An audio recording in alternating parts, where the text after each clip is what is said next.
The night Claire Bennett walked away from her $1 million prison, she had $247 in her checking account and a black eye hidden under expensive foundation. But that wasn't the worst part. The worst part was the anonymous text that arrived at 11:47 p.m. Your husband destroyed my sister. Now I'm going to destroy him. You can run or you can help me. Before you find out who sent that message and what happened next, hit that like button and drop a comment telling me what city you're watching from. I want to see how far this story travels. Now let me tell you about the woman who had everything and nothing at the same time.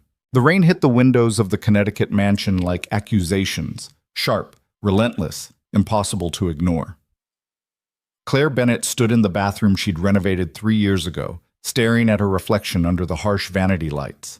Marble countertops, heated floors, a chandelier that cost more than most people's cars. None of it mattered when you were pressing concealer over a bruise that bloomed purple-green along your cheekbone. Claire? Marcus's voice drifted up from downstairs, smooth as aged whiskey. Where'd you put my cufflinks? The Cartier ones? She closed her eyes, breathed, opened them again. Second drawer, she called back, her voice steady despite the tremor in her hands. Left side.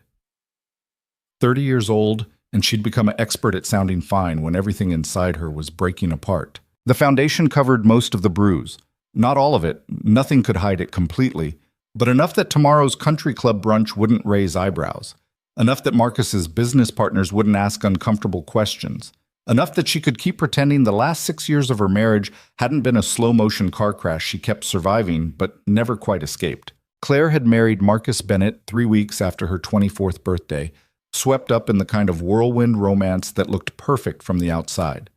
He was 31 then, already successful, already charming, already everything her mother had hoped she'd find. A self-made businessman who'd built his real estate development company from nothing, confident, ambitious. The kind of man who commanded attention when he walked into a room. The kind of man who, 6 months after the wedding, started correcting the way she laughed at parties. Too loud, he'd say.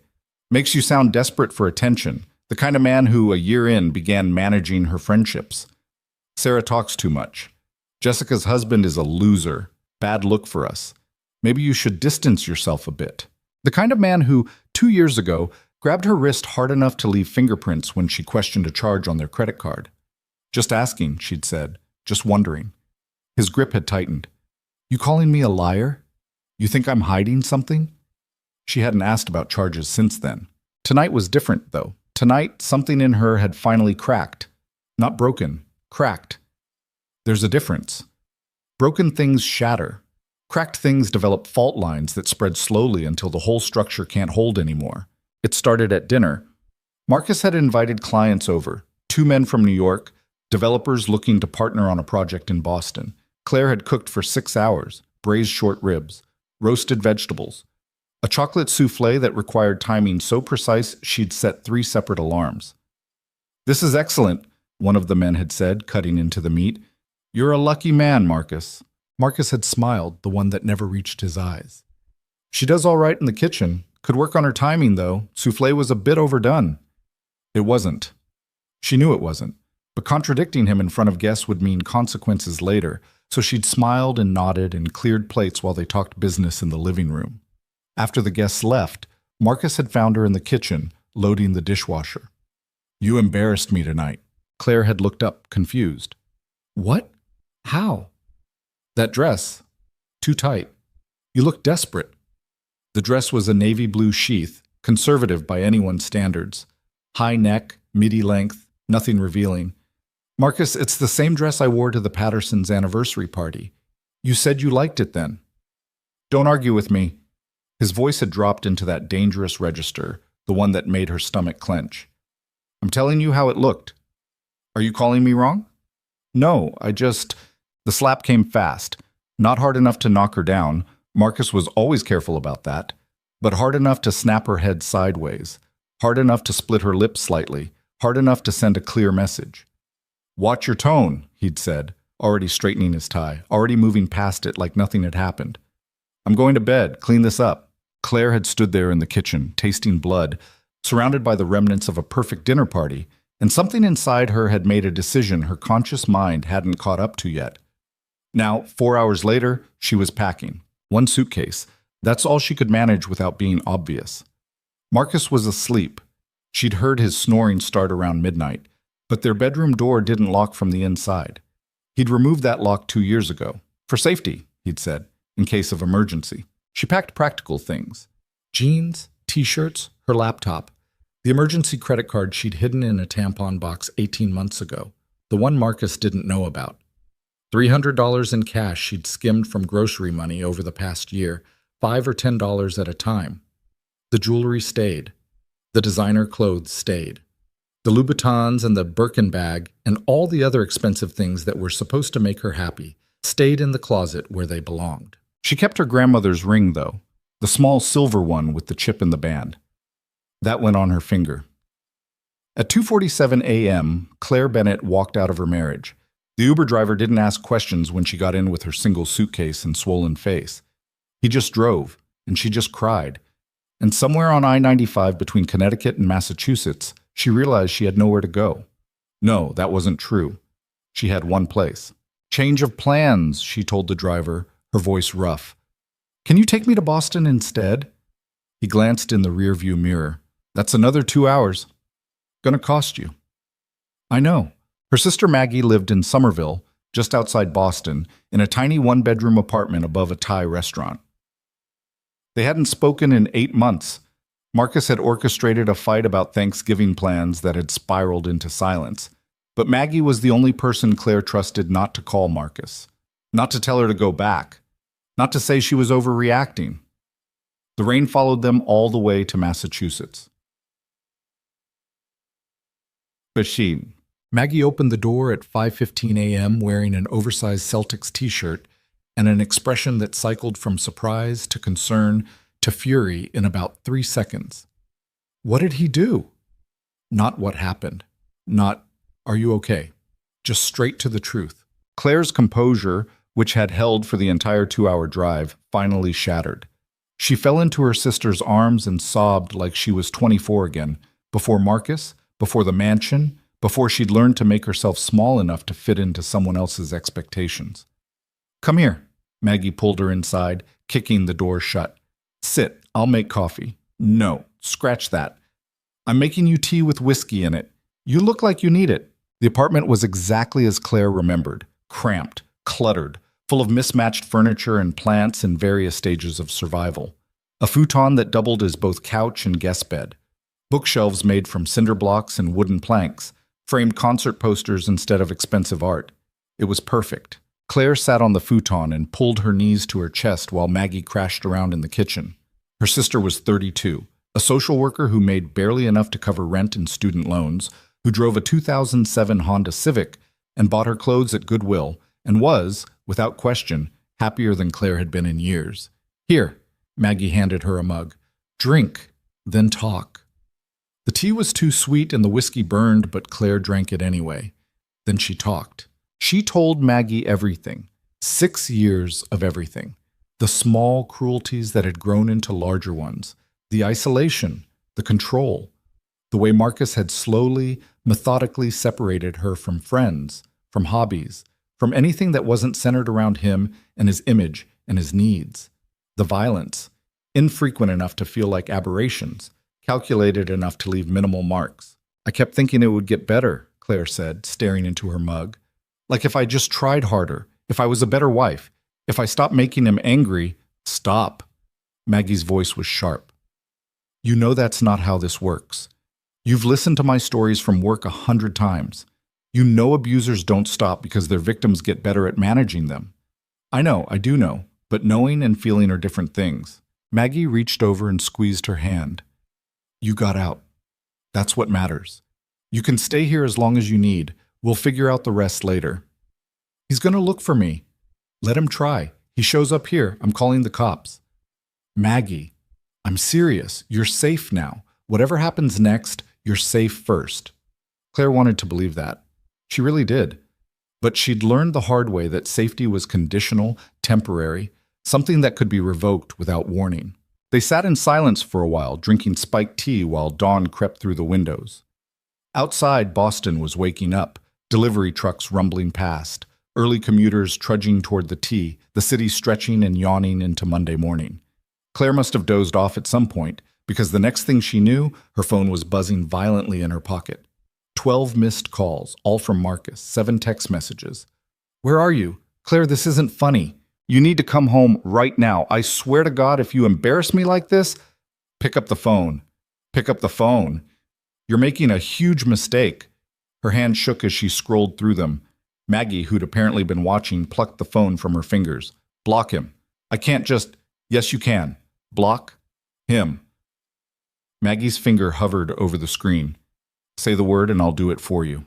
Claire thought about Marcus waking up to find her gone. The initial confusion, then the anger. The cold, calculating anger that was somehow worse than the hot kind. He'd be calling her friends next, except she didn't really have friends anymore. He'd call her mother, except her mother had passed away 3 years ago. Another loss Marcus had somehow made about himself. He'd call his lawyer. That was the next move. Protect his assets. Control the narrative. Make sure Claire couldn't touch anything that mattered. "Block him," Claire whispered. Maggie did. The silence that followed felt enormous. "I don't have anything," Claire said quietly. "No money, no job, no references that aren't 6 years old. Everything we have is in his name. The house, the cars, the accounts, all of it. I took $300 in cash and a credit card that might already be canceled." "You have you. That's not nothing." "It feels like nothing. I know, but it's not." Maggie stood up, stretching. "Look, I have to leave for work in an hour. You should sleep. Real sleep, not fugue state couch dozing. Take my bed. I'll text you my work number in case you need anything. We'll figure out next steps tonight, okay?" Claire nodded, too exhausted to argue. She just settled into Maggie's bed, which smelled like lavender detergent and was easily the most comfortable thing she'd experienced in hours, when her phone buzzed again. Unknown number. She almost didn't answer, almost let it go to voicemail, but something made her pick up. "Hello?" Silence. Then, "Claire Bennett?" Male voice. Deep, unfamiliar. "Who is this?" "Someone who knows what Marcus did. Someone who's been waiting a long time to make things right." Her heart hammered. "I don't understand." "There's a car outside your sister's building. Black Mercedes. Driver's name is Thomas. He'll bring you to me, and I'll explain everything. You have 10 minutes to decide." "Wait. How did you know I'm at my sister's? Who the hell is this?" "10 minutes, Claire. The car is waiting." The line went dead. Claire sat frozen on the bed, phone still pressed to her ear, her mind racing through possibilities. This was insane. This was how people got kidnapped. This was... She crossed to the window and looked down at the street. A black Mercedes idled at the curb. As she watched, the driver stepped out. Older man, gray hair, professional demeanor, and looked directly up at her window. He didn't wave, didn't gesture, just stood there, waiting. What the hell, Claire breathed. She should ignore this. Should delete the number and go to sleep and pretend some stranger hadn't just tracked her to her sister's apartment within hours of her arrival. She should be smart, careful, safe. But she'd been smart and careful and safe for 6 years, and where had that gotten her? Claire grabbed her jacket. "What?" The driver, Thomas apparently, said nothing as he opened the back door for her. Nothing as he pulled into traffic, nothing as they merged onto the highway heading toward the city. "Where are we going?" Claire finally asked. "Logan Airport." "The airport?"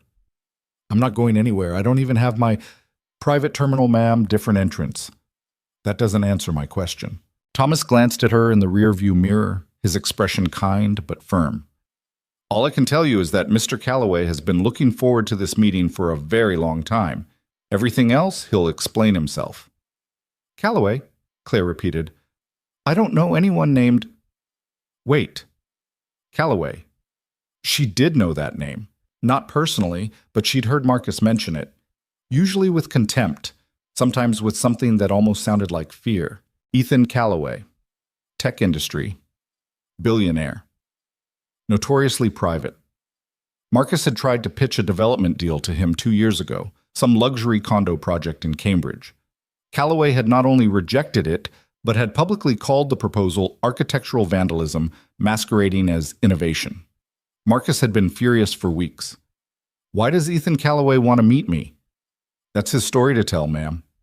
They drove the rest of the way in silence. The private terminal looked nothing like the chaos of regular Logan. No crowds, no security lines, just quiet luxury and people who moved with the confidence of those who'd never waited for anything in their lives. Thomas led her through a side entrance and down a corridor that opened onto a tarmac where a sleek private jet sat waiting, stairs already deployed. "This is crazy," Claire muttered. "This is absolutely crazy." "Mr. Calloway is on board," Thomas said. "He's expecting you. And if I say no? If I just walk away right now? Then I drive you back to your sister's apartment and you never hear from us again." Thomas's expression softened slightly. "But between you and me, ma'am, you came this far. Might as well hear what he has to say." Claire looked at the jet, at Thomas, at the clear morning sky stretched out above Boston like a promise or a threat, depending on how you looked at it. She climbed the stairs. The interior of the jet was exactly what you'd expect from a billionaire. Leather seats, polished wood, lighting that seemed designed to make everyone look good. But it wasn't ostentatious, no gold fixtures or crystal chandeliers or any of the tacky wealth displays Marcus favored. This was money so secure it didn't need to prove anything. A man sat at a table near the back, laptop open, completely absorbed in whatever was on screen. He didn't look up when she entered. "Mr. Calloway?" He closed the laptop and stood, and Claire's first thought was that he looked tired. Successful, yes. The expensive watch and perfectly tailored suit confirmed that, but tired in a way that had nothing to do with lack of sleep and everything to do with carrying something heavy for too long. Ethan Calloway was 32, though he could have passed for older, dark hair starting to gray at the temples, sharp features, the kind of face that looked like it used to smile more than it currently did. "Mrs. Bennett?" His voice was the same one from the phone, deep, controlled. "Thank you for coming. I'm not sure I had much choice. You tracked me down less than 6 hours after I left my husband. I've been tracking you for considerably longer than that, actually." He gestured to the seat across from him. "Please, sit. We have about 30 minutes before we need to take off." "Take off? I'm not going anywhere with you. I don't even know why I'm here." "You're here because 3 years ago, your husband destroyed my sister's life. You're here because he's done the same thing to at least 5 other women that I know of. And you're here because, as of midnight last night, I bought controlling interest in every single company, property, and asset Marcus Bennett thinks he owns." Claire sat down. Ethan opened his laptop again, turned it to face her. On screen was a document, pages and pages of financial records, stock transfers, Shell Corporation filings. "I've spent the last 4 years building a case against your husband. Not a legal case. He's too careful for that. Too good at hiding behind lawyers and NDAs, a financial one. I bought up his debt, purchased his creditors, acquired shares through third-party companies he never knew existed. And last night, at 11:47 p.m., I triggered the final purchase." He pulled up another screen. More documents. "Marcus Bennett doesn't own Bennett Development Corporation anymore, but I do. He doesn't own the Connecticut property. I do. His investment portfolio, his offshore accounts, his carefully constructed financial empire, all of it, mine." Claire stared at the screen, her mind struggling to process what she was seeing. "That's not possible. Marcus would have noticed." Marcus noticed what I wanted him to notice. A minor investor here, a small acquisition there. Nothing big enough to raise alarms. He's arrogant, Mrs. Bennett. That made him careless." "Why?" The word came out barely above a whisper. "Why would you do this?" Ethan's expression hardened. 7 years ago, my sister Emma was a junior architect at a firm in New Haven. Smart, talented, 26 years old and full of ideas about how to make cities better. She got assigned to a project with Marcus's company, a mixed-use development in Hartford. He paused, seeming to choose his words carefully. Marcus pursued her, aggressively. She wasn't interested. She was focused on her career, not romance. But he was persistent, charming. Eventually, she agreed to dinner. Claire's stomach turned. She knew where this was going. 6 months later, Emma was fired from her job. Marcus had convinced her to share proprietary designs from her firm, told her it was just to get feedback, nothing serious.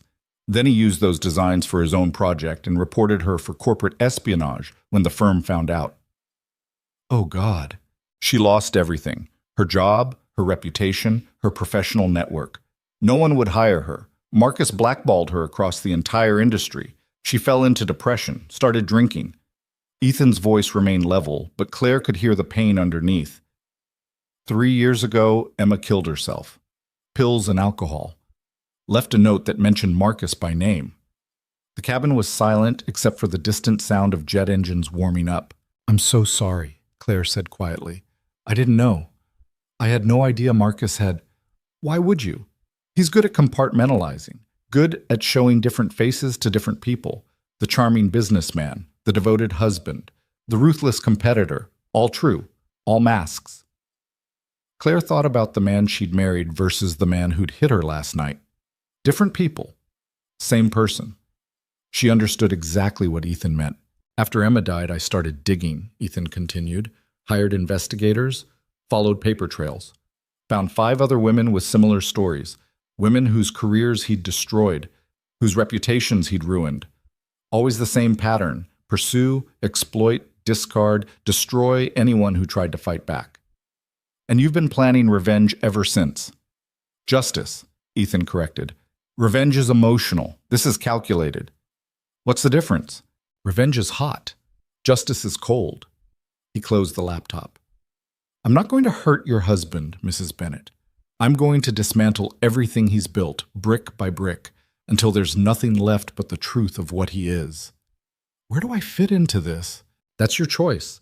You can walk away right now, go back to your sister's apartment, file for divorce, move on with your life. I'll send you documentation about the assets. You're legally entitled to half in a divorce settlement, and unlike Marcus, I believe in honoring legal obligations. Or you can come with me to New York. Help me finish this. You know Marcus better than anyone. You know how he thinks, how he operates, where his vulnerabilities are. With your help, I can make sure he never does this to anyone else again." Claire looked out the window at the tarmac, the morning sun climbing higher, the ordinary world going about its ordinary business, while she sat in a private jet being offered a chance at something that felt dangerously close to revenge, disguised as justice. "If I help you, what happens to me after?" "Whatever you want. You'll have financial security. Your share of the settlement would be substantial. You'd have your freedom, and you'd have the satisfaction of knowing you stopped him. You make it sound simple. It's not simple. It's necessary." Ethan leaned forward slightly. "I've been watching you for months, Mrs. Bennett. Not stalking, observing, trying to understand who you were beyond Marcus's wife. I saw you volunteer at that women's shelter in Hartford. I saw you sneak money to the housekeepers he underpaid. I saw you stand up for that waitress he berated at the country club even though it meant facing his anger later." Claire's breath caught. "You saw that?" "I see everything where Marcus is concerned. And what I saw was someone who deserved better than what she got. Someone who might actually use power responsibly, if given the chance. I don't want power. I just want peace. Sometimes you have to go through war to get to peace." The pilot's voice crackled over the intercom. "Mr. Calloway, we're cleared for takeoff whenever you're ready." Ethan stood. "Last chance, Mrs. Bennett. Yes or no?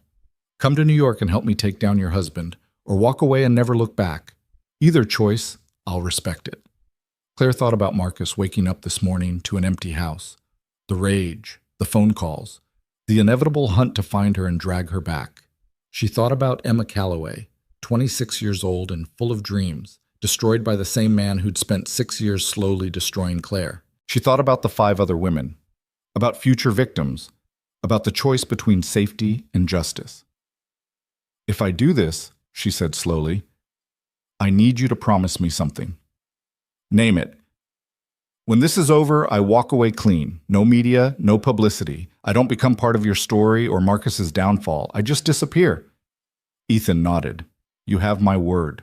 Claire took a deep breath, looked around the jet one last time, thought about Maggie's tiny apartment and the futon and the life she could have if she chose safety over everything else. Then she thought about the woman she used to be before Marcus, the one who believed in fighting for things that mattered. "Okay," she said. "Let's do it."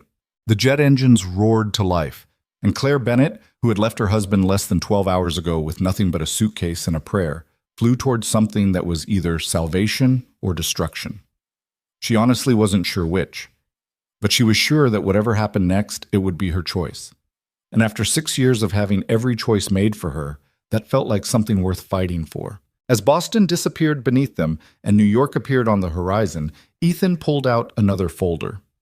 "There's something else you should know," he said quietly. "Something I haven't told anyone." "What?" "I have a daughter, Lily. She's 7. Lost her mother 4 years ago to cancer." Claire waited, not sure where this was going.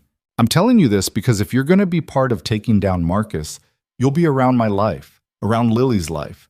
She's been through enough. I won't let her be collateral damage in this war." "I would never—" "I know. That's why I'm trusting you." He hesitated, and for the first time since she'd met him, Ethan Calloway looked uncertain, vulnerable. "Lily doesn't understand why I'm angry all the time, why I work late every night, why I can't let this go. She thinks I'm just obsessed with business. You're obsessed with justice for your sister. Justice Emma will never see. Because she's dead." Ethan's voice cracked slightly. "Sometimes I wonder if I'm doing this for her or for me. If this is about making things right or just making myself feel less powerless." Claire understood that feeling, the blurred line between justice and revenge, between healing and hurting. "Maybe it's both," she said quietly. "Maybe that's okay." They flew in silence for a while, two broken people heading toward a confrontation that would either fix everything or destroy what was left. Claire wasn't sure which outcome scared her more, but she knew one thing for certain: she was done running, done hiding, done making herself small to fit into someone else's idea of who she should be. Whatever happened next, she'd face it standing up, even if her knees were shaking the whole time. The Manhattan penthouse overlooked Central Park like a watchtower surveying conquered territory. Floor-to-ceiling windows, minimalist furniture that probably cost more than Claire's entire wedding, art on the walls that she recognized from magazine spreads about collectors who had more money than sense. But it was the little girl's drawings taped to the refrigerator that made the place feel less like a showroom and more like a home. "Lily's with her nanny until tomorrow," Ethan said, setting Claire's suitcase down in the guest room. "I thought it would be better if you got settled before meeting her. She asks a lot of questions." "About?" "Everything. She's 7. He paused in the doorway. "I haven't told her about Emma, about why I'm doing this. She thinks I'm just working on a business acquisition." "Isn't that technically what it is?" "Technically." Ethan's expression was unreadable. "But we both know it's more than that." Claire walked to the window. 30 floors below, New York rushed past itself in the perpetual hurry that made the city feel alive even when you were exhausted. She'd been to Manhattan before. Marcus had dragged her to charity galas and business dinners, but always as decoration. The wife who smiled and nodded and never said anything interesting enough to be remembered. "When does this start?" she asked. "The takedown, the confrontation, whatever you want to call it." "Tomorrow. Marcus will receive notification that Bennett Development Corporation has new majority ownership. By noon, he'll be demanding a meeting. By 3 p.m., we'll give him one." "That fast?" "I've been planning this for 4 years. The execution is the easy part." Ethan checked his watch. "You should rest. Tomorrow's going to be long." But after he left, Claire couldn't sleep. She lay in the guest bed, which was somehow even more comfortable than her bed back in Connecticut, and stared at the ceiling, her mind running through everything that had happened in the last 18 hours. Yesterday morning, she'd been Mrs. Marcus Bennett, living in a mansion, wearing designer clothes, playing the role she'd been assigned. Now she was Claire, just Claire, lying in a billionaire's guest room, preparing to destroy her husband's empire. The whiplash was making her nauseous. Around 2 a.m., she gave up on sleep and wandered into the kitchen for water. The penthouse was dark except for the glow of the city filtering through the windows. She was filling a glass from the sink when a small voice behind her said, "Who are you?" Claire spun around, nearly dropping the glass. A little girl stood in the hallway, clutching a stuffed rabbit that had seen better days. Dark hair in a tangled braid, oversized pajamas with planets on them, eyes that were unmistakably Ethan's, sharp, observant, missing nothing. "I'm Claire," she said, trying to sound calm despite her racing heart. "You must be Lily." "Daddy didn't say anyone was staying over." Lily's grip on the rabbit tightened. "Are you his girlfriend?" No, I'm..." Claire hesitated. What was she exactly? "I'm helping your dad with a work project." "At 2 in the morning? Smart kid." "I couldn't sleep," Claire said honestly. New place, sometimes that happens. Lily seemed to consider this. Then she walked over to the refrigerator and pulled out a carton of milk. When I can't sleep, I have warm milk with honey. Daddy says it's an old-fashioned remedy, but it works. Your dad seems like he knows a lot of old-fashioned things. He's old, Lily said matter-of-factly, pouring milk into a small pot on the stove. 32. That's basically ancient. Claire bit back a smile. Ancient. Got it. They stood in the kitchen together, this woman who'd fled her marriage and this child who'd lost her mother, both awake when they should be sleeping, both navigating territory that felt unfamiliar and slightly dangerous. My mom used to make this for me, Lily said quietly, stirring the milk, before she got sick. Now Daddy tries, but he always burns it or makes it too hot. I'm sorry about your mom. Everyone says that. Lily didn't look up from the pot. But sorry doesn't bring her back, so I don't really know what it means. Claire had no response to that. What could you say to a 7-year-old who'd already learned that some losses were permanent? Do you want some? Lily asked, adding honey to the warm milk. There's enough for 2. They sat at the kitchen island, Claire on a stool that probably cost more than her first car, Lily swinging her legs because her feet didn't quite reach the floor, and drank warm milk with honey while the city glittered outside. What kind of work project are you doing with my dad? Lily asked after a while. It's complicated. I'm smart. I can understand complicated things. I know you can. Claire set down her mug. But this particular complicated thing involves grown-up problems that aren't very interesting. Is it about the mean man? Claire went very still. What mean man? The one Daddy gets angry about. He doesn't think I hear him on the phone, but I do. He says words he tells me never to say. Lily took another sip of milk, leaving a small honey mustache. I think someone hurt Aunt Emma, and Daddy wants to make it right. But Aunt Emma is dead, so I don't understand how you make things right for dead people. The intelligence in those eyes was staggering, and the loneliness. This child had been watching her father wage a silent war for years, understanding more than anyone gave her credit for, processing grief that no 7-year-old should have to carry. Your dad loved your Aunt Emma very much, Claire said carefully. And when someone we love gets hurt, sometimes we need to do something about it. Not to bring them back, you're right, we can't do that. But to make sure the person who hurt them can't hurt anyone else. Like a superhero? Sort of, but without the costume and the powers. Just a regular person trying to do the right thing. Lily thought about this. Are you helping him be a superhero? I'm trying to. Good. He needs help. He's sad all the time and he pretends he's not, but I can tell. Lily finished her milk and slid off the stool. I like you. You don't talk to me like I'm stupid. You're definitely not stupid. I know. Lily picked up her rabbit. Good night, Claire. Good night, Lily. The little girl paused in the doorway. My mom's name was Sarah. In case you were wondering, everyone forgets to say her name anymore, like if they don't mention her, she'll be less dead. But I think forgetting someone's name is worse than remembering they're gone. She disappeared down the hallway before Claire could respond. Claire sat alone in the kitchen, her untouched milk growing cold, thinking about a woman named Sarah who'd loved old-fashioned remedies, and a little girl who was too smart for her own good, and a man who was waging war in his sister's name while his daughter watched and understood everything. This family was broken in ways that had nothing to do with Marcus Bennett. But maybe helping destroy Marcus would at least stop him from breaking anyone else. It wasn't much, but it was something. The next morning arrived with the kind of brutal efficiency that only Manhattan mornings managed. Claire woke to sunlight streaming through windows she'd forgotten to cover and the smell of coffee brewing somewhere in the penthouse. Ethan was already dressed, charcoal suit, blood-red tie, the kind of outfit that announced you were about to ruin someone's day. He looked up from his laptop when she entered the kitchen. Sleep well? Not really. Met your daughter around 2 a.m.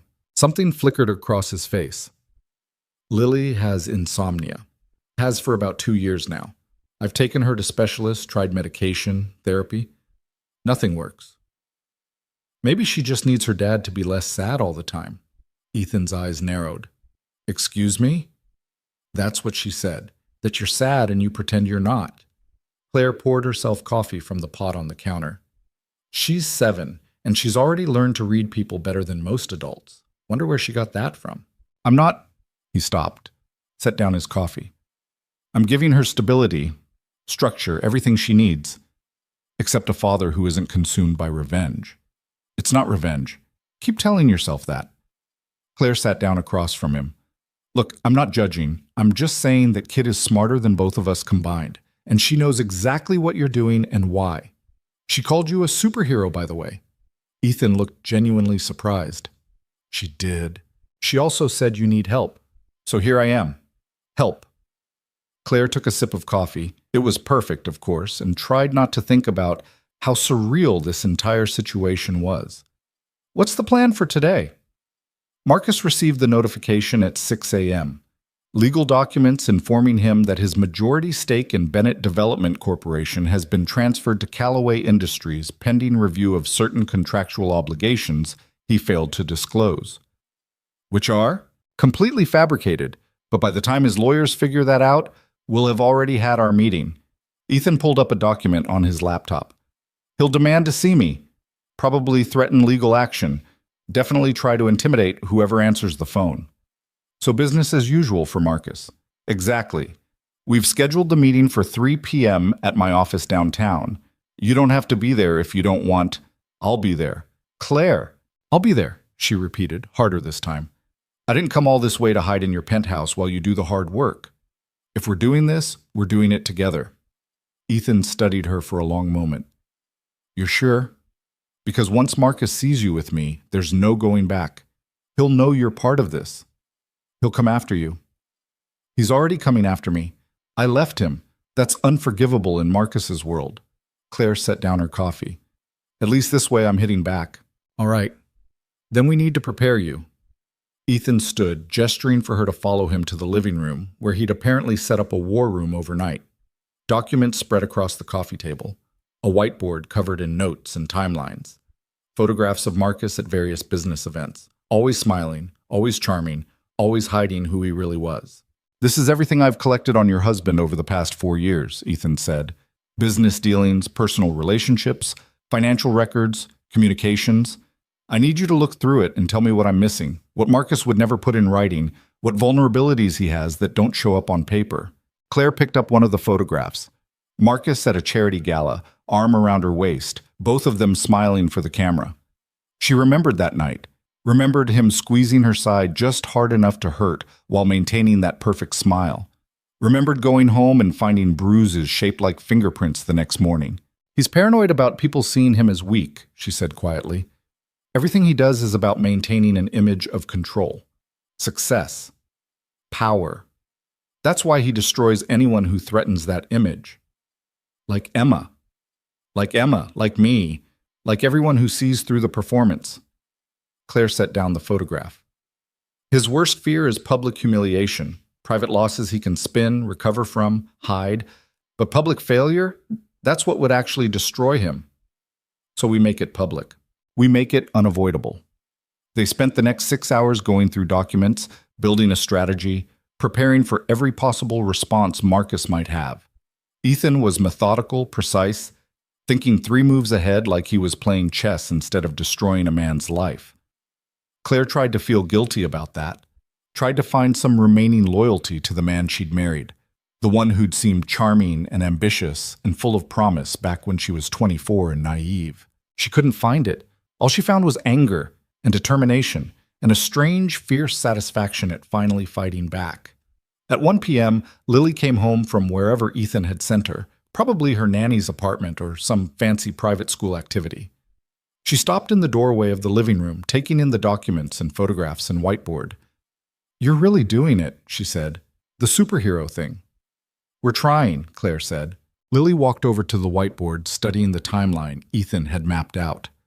This man hurt Aunt Emma? Ethan looked like he wanted to redirect the conversation, protect his daughter from the ugliness they were about to unleash, but Claire caught his eye and shook her head slightly. Lily deserved the truth, or at least a version of it she could understand. Yes, Ethan said finally. He hurt Aunt Emma and other people. And you're going to stop him? We're going to try. Lily nodded, processing this with the seriousness of someone much older. Good. I miss Aunt Emma. She used to bring me books and read them in funny voices. She sounds wonderful, Claire said softly. She was. Lily looked at her father. Are you going to be less sad after this is over? The question hung in the air like a challenge. Ethan opened his mouth, closed it, seemed genuinely unsure how to answer his own daughter. I don't know, he said finally, but I hope so. Me too. Lily picked up her backpack. I have homework. Tell me when dinner is ready. She left them there, surrounded by evidence of Marcus Bennett's crimes, two adults trying to wage war while a 7-year-old quietly hoped her father would find peace. At 2:30, Claire changed into the only professional outfit she'd packed. Black pants, white blouse. Nothing fancy but clean and sharp. She looked at herself in the bathroom mirror and barely recognized the woman staring back. 24 hours ago, she'd been covering bruises. Now she was preparing for battle. Ethan knocked on the doorframe. Ready? No, but let's go anyway. The drive to Ethan's office was silent. Thomas drove them in the same black Mercedes that had picked Claire up from Maggie's apartment. Was that really only yesterday? While Manhattan traffic crawled past in its usual chaos. He's going to try to manipulate you, Ethan said as they approached the building. Make you feel guilty. Tell you that you're betraying him, that you owe him loyalty, that he loves you. I know. Do you? Because knowing and experiencing are different things. Ethan turned to look at her. I've seen Marcus operate. He's good at finding weaknesses and exploiting them. If you have any doubt, any hesitation, he'll use it. I don't have doubt, Claire said, and she was surprised to realize it was true. Whatever love she'd felt for Marcus had died slowly over 6 years, eroded by cruelty and control and casual violence until nothing remained but resentment and fear. I just have anger. Good. Use it. The Callaway Industries building was sleek glass and steel, the kind of architecture that screamed money without needing to shout. Ethan's office occupied the entire top floor, windows on all sides, a view that made you feel like you owned the city. Maybe he did. Mr. Bennett arrived 20 minutes ago, Ethan's assistant said as they stepped off the elevator. He's in conference room A with his legal team, 3 lawyers. He's already threatened to sue us twice and asked to speak with you personally 4 times. Perfect. Let him wait another 10 minutes. Ethan gestured for Claire to follow him into his private office. Time is a weapon when you're making someone nervous. They used those 10 minutes to review the plan one last time. Ethan would lead the conversation. Claire would stay quiet unless Marcus addressed her directly. They'd present the evidence methodically, leaving no room for denial or deflection. And then they'd give Marcus a choice. Resign quietly and disappear, or watch everything he'd built burn in public view. He'll choose to fight, Claire said. Marcus never backs down from anything. I know, that's what I'm counting on. At exactly 3 p.m., they walked into conference room A.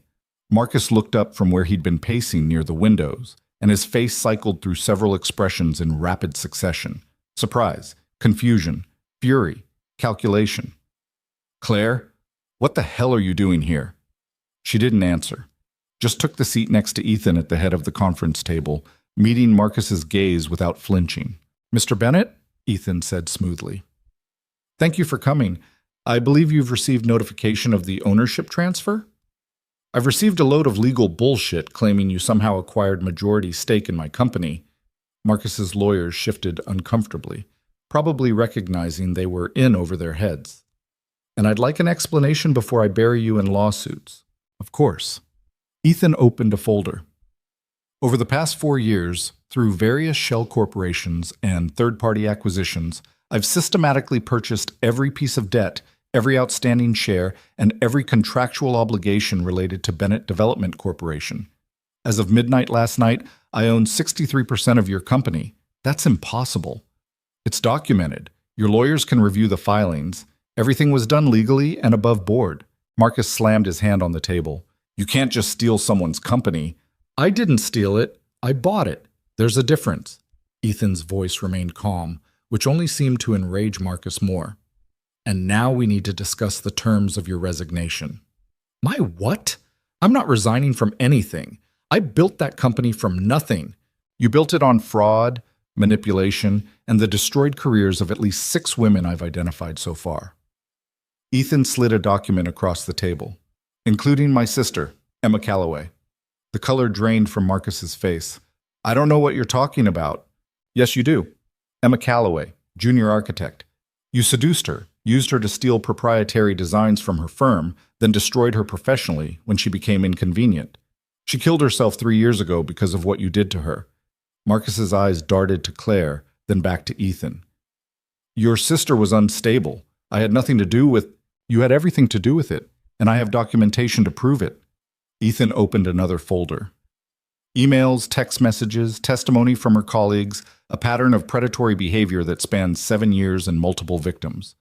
This is insane. Claire... Marcus focused on her now, his voice shifting to that familiar tone he used when trying to manipulate her. Tell him. Tell him I'm not whatever he's accusing me of. You know me. You know I would never... I know exactly what you are, Claire said quietly. I've known for 6 years. Marcus's expression hardened.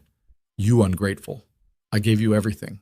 A home, money, a life most women would kill for.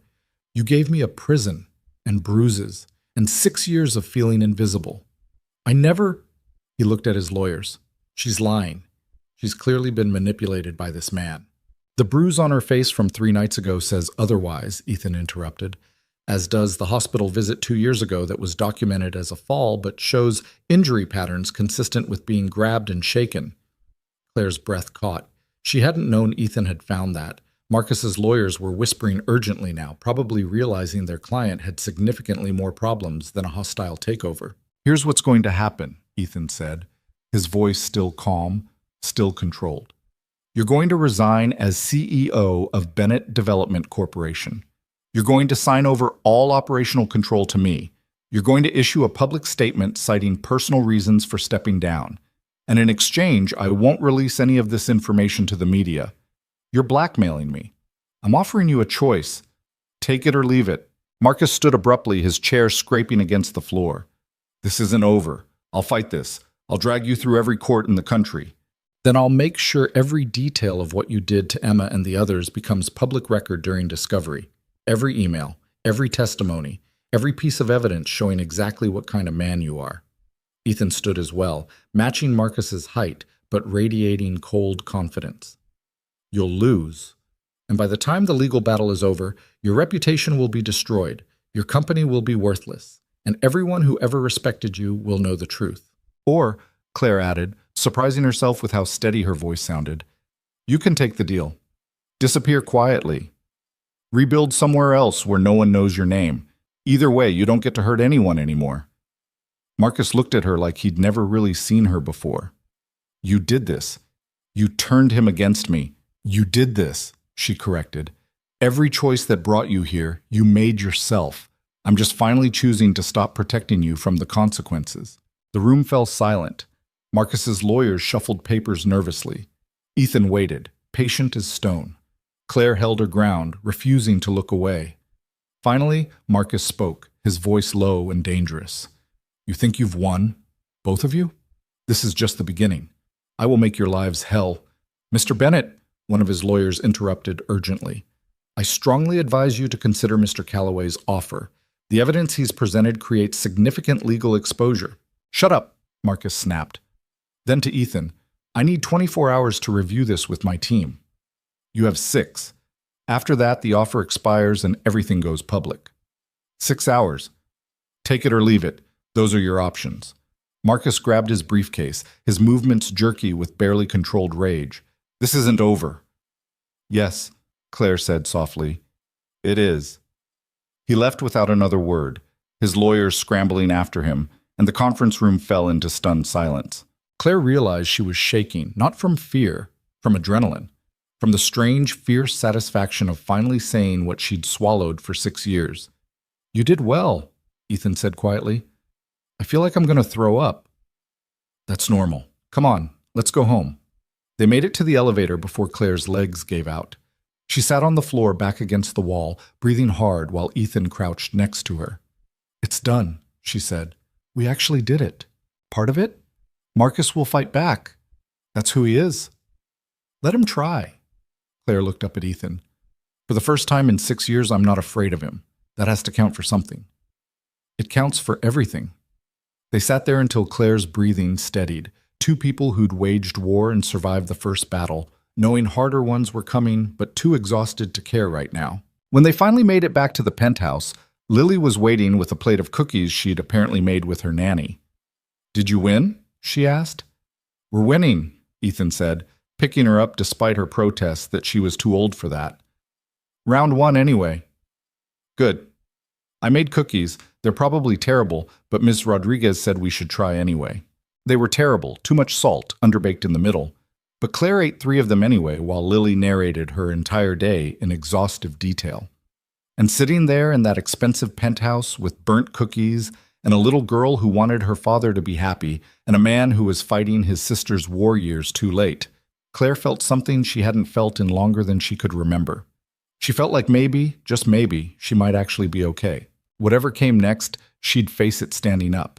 Even if her legs were still shaking, even if Marcus Bennett was somewhere plotting his revenge, even if this fragile peace couldn't possibly last. For now, in this moment, she was free. And that was enough. Marcus didn't wait 6 hours. He waited 43 minutes. Claire was helping Lily with homework, something about fractions that made her head hurt worse than the confrontation had, when Ethan's phone rang. He looked at the screen, then at Claire, his expression unreadable. "It's his lawyer," he said, stepping into the hallway.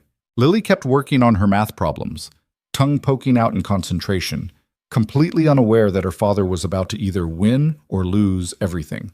Claire envied that innocence, the ability to focus on fractions while the world shifted around you.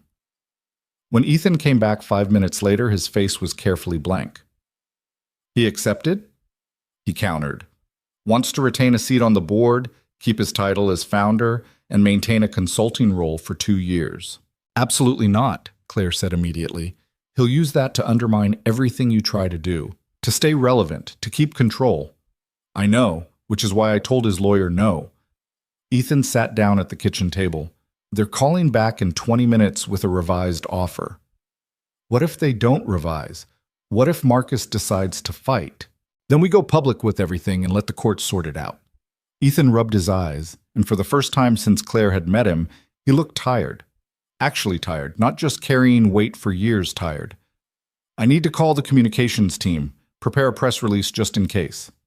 He disappeared into his office, leaving Claire alone with Lily, and a growing sense that this wasn't over. Not even close. The next call came 18 minutes later. Claire could hear Ethan's voice through the office door, clipped and professional, giving nothing away. When he emerged, his expression was still carefully controlled. "He's out, effective immediately. Full resignation from all positions, no board seat, no consulting role, no connection to the company whatsoever." Claire felt something loosen in her chest. He actually agreed? His lawyers convinced him. Apparently they ran the numbers on what a public scandal would cost versus walking away quietly. The math wasn't in his favor. Ethan paused. "There's one condition." "Of course there is." "He wants you to sign an NDA, agreeing never to speak publicly about your marriage or anything that happened during it." The audacity of it hit Claire like a slap. Even in defeat, Marcus was trying to control her, silence her, make sure she could never tell her story. "No," she said.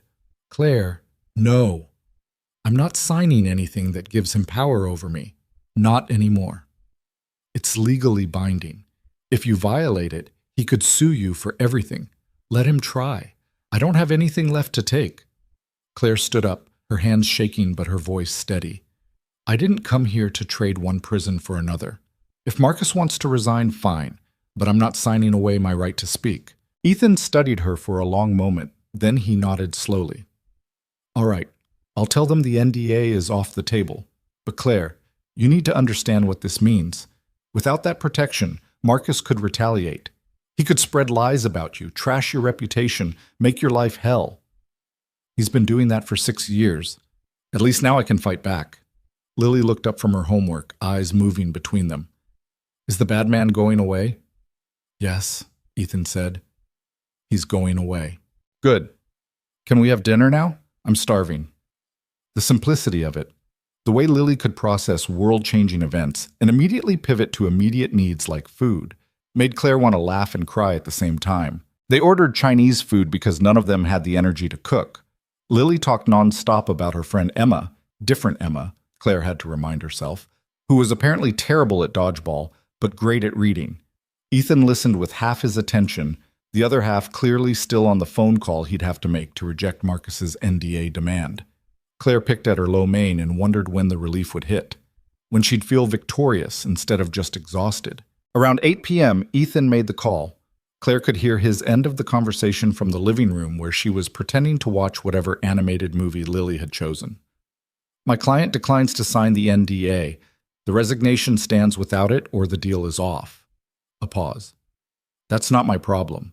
Your client needs to decide what's more important, controlling his ex-wife or protecting what's left of his reputation. Another pause, longer this time. You have until midnight. After that, everything goes public. He hung up. Lily had fallen asleep on the couch, her head on Claire's lap, the movie still playing. Claire carefully extracted herself and followed Ethan to the kitchen, where he was pouring himself 2 fingers of whiskey. Want one? He asked. I probably shouldn't. Probably not.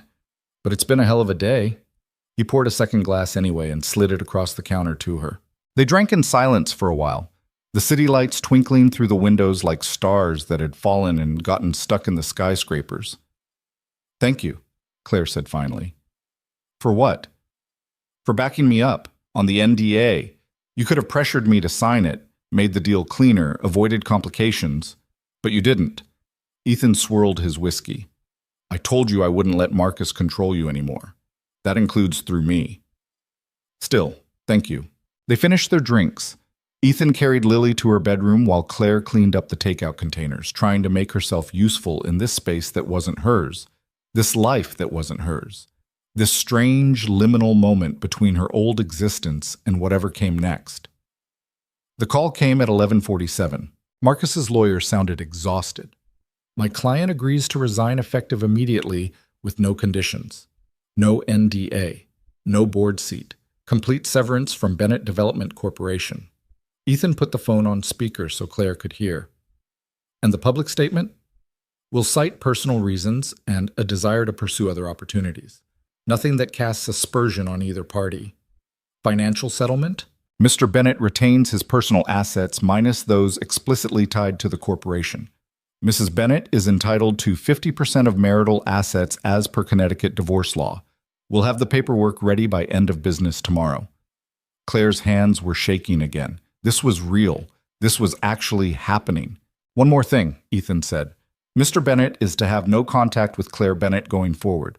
No calls, no messages, no attempts at communication of any kind. If he violates this, we release everything. A long pause. Then, agreed. After the lawyer hung up, Claire and Ethan sat in the kitchen, the weight of what they'd accomplished settling over them like snow. We won, Claire said quietly. We actually won. First battle, Ethan corrected. Marcus won't stay quiet forever. He'll find ways to undermine this, to rebuild, to come back. Let him try. By then I'll be long gone. Ethan looked at her sharply. Gone where? I don't know. Somewhere. Anywhere that isn't Connecticut or New York or anywhere Marcus might look for me. Claire finished her water. You said I could disappear after this was over. I'm holding you to that. What about the divorce settlement? The money? I'll take enough to start over. Give the rest to charity or your foundation, or I don't care. I just want out. Claire, I mean it, Ethan. I appreciate everything you've done, but I can't stay here. This isn't my world. These aren't my people. I need to figure out who I am when I'm not Mrs. Marcus Bennett, and I can't do that in a penthouse in Manhattan. Ethan was quiet for a long time. When he finally spoke, his voice was careful. Where would you go? Boston. Back to Maggie's. Find a job, a tiny apartment, a normal life. Nothing fancy, nothing complicated, just simple and mine. You could do more than that.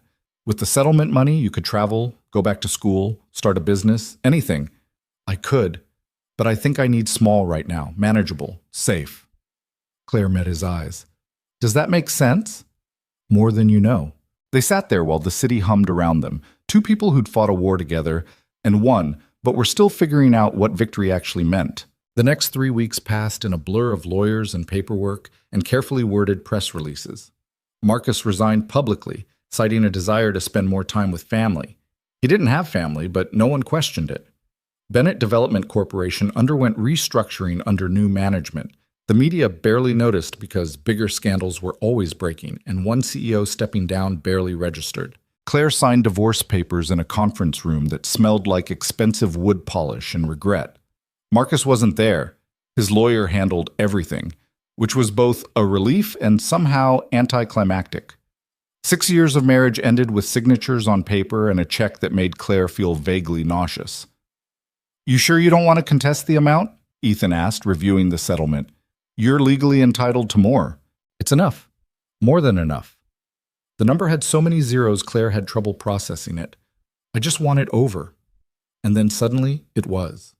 Claire Bennett, soon to be Claire Morrison again, reclaiming her maiden name, was officially single, officially free, officially terrified about what came next. She told Maggie first, calling from Ethan's office while he was in meetings. "You did it?"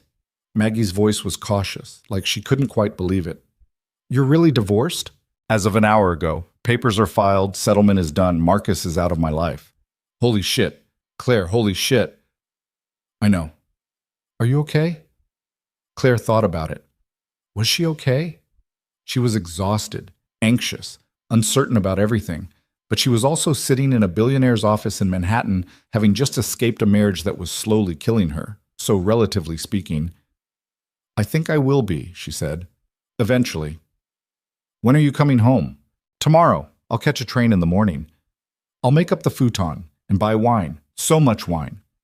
After hanging up, Claire sat in the office, looking out at Manhattan spread below her like a circuit board of ambition and money and people chasing things they thought would make them happy. She'd been one of those people once. Chasing Marcus, chasing the dream of a perfect marriage, chasing the illusion that expensive things could fill the holes inside you. Now she just wanted quiet and safety and the space to figure out who she was when no one was watching. Ethan found her there an hour later. "You're leaving tomorrow." It wasn't a question. "Yeah, I called Maggie. She's expecting me." "You could stay longer, help with the transition at Bennett Development. We're turning it into something actually useful, you know. Community housing, sustainable development. All the things Marcus would have hated." "I know. And that's great. But it's your project, not mine. It could be yours too." Claire shook her head. "I need distance, Ethan. From Marcus, from this world, from all of it. I need to be normal for a while." "Normal is overrated." "Maybe, but it's what I need." He sat down across from her, and Claire was struck again by how tired he looked. The war was over, but he was still fighting it, still carrying Emma's memory like a weight he couldn't put down. "Lily's going to miss you," he said quietly. "She keeps asking when you're coming back for dinner." "I'll miss her too. She's a good kid." "She likes you. Hasn't warmed up to anyone this fast since Sarah died." The mention of his late wife hung in the air between them. They'd never really talked about Sarah, about what it meant for Ethan to be raising a daughter alone while waging war against his sister's destroyer. "Can I ask you something?" Claire said. "Would Emma have wanted this? The revenge? The takedown? All of it?" Ethan was quiet for a long time. "No. Emma would have wanted me to let it go. Move on. Focus on Lily and the future instead of the past. But you couldn't." "I couldn't, and I'm still not sure if that makes me principled or just stubborn." "Maybe both." "Yeah, maybe." He stood up. "I'm having people over tomorrow night, business associates, some friends. You're welcome to stay for it if I can't, but thank you." "Right. Of course." He paused at the door. "Claire, whatever happens next, wherever you end up, stay in touch, okay? You're part of this now, part of what we built." "I'll try." But they both knew she wouldn't. This was goodbye dressed up as see you later, and they were both too honest to pretend otherwise. That night, Claire packed her suitcase for the second time in a month. Same clothes, same laptop, same silver ring from her grandmother, but everything felt different now. Lighter. Like she'd shed weight she hadn't known she was carrying. Lily knocked on the guest room door around 9. "You're leaving tomorrow?" "Yeah, kiddo, time to go home." "This could be your home. Dad has like 6 bedrooms he doesn't use." Claire smiled. "I appreciate that, but I have my own place to get back to." "Is it nice?" "It's a futon in my sister's 1-bedroom apartment above a Thai restaurant." Lily wrinkled her nose. "That sounds terrible." "It's perfect." The little girl sat on the bed, watching Claire fold clothes with the intense focus children brought to everything. "Are you and my dad going to get married?" Claire nearly dropped the shirt she was holding. "What? No. Why would you think that?" "Because you helped him be a superhero and now the bad man is gone, and in movies, that's when people get married." "Life isn't like movies, Lily." "I know, but sometimes it is." Lily swung her legs. "I wouldn't mind if you did. Marry him, I mean. You're nicer than the other ladies he brings to dinner sometimes." "Your dad brings ladies to dinner?" "Sometimes. They're always boring and they talk to me like I'm stupid." Lily made a face. "You talk to me like I'm a person." "You are a person." "Exactly. That's why you should marry Dad." Claire sat down next to her, trying to figure out how to explain adult relationships to a 7-year-old. "Your dad and I are friends. We helped each other through a hard thing, but we're very different people who want different things." "Like what?" "Like he wants to build empires and change the world. And I just want to be quiet for a while."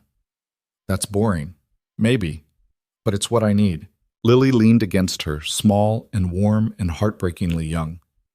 "I'm going to miss you. I'll miss you too." "Will you come visit?" Claire wanted to say yes, wanted to promise she'd come back for birthdays and holidays and random weekends, but she knew herself well enough to know she wouldn't. Coming back meant staying connected to this world, this life, this reminder of everything she'd survived. "I'll try," she said instead, which was at least honest. Lily seemed to accept this. "Can I have your phone number in case I need to talk to someone who isn't Dad or Ms. Rodriguez?" They exchanged numbers, and Claire made Lily promise not to give it to anyone else. The kid was too smart not to use it responsibly, but still, better to be clear.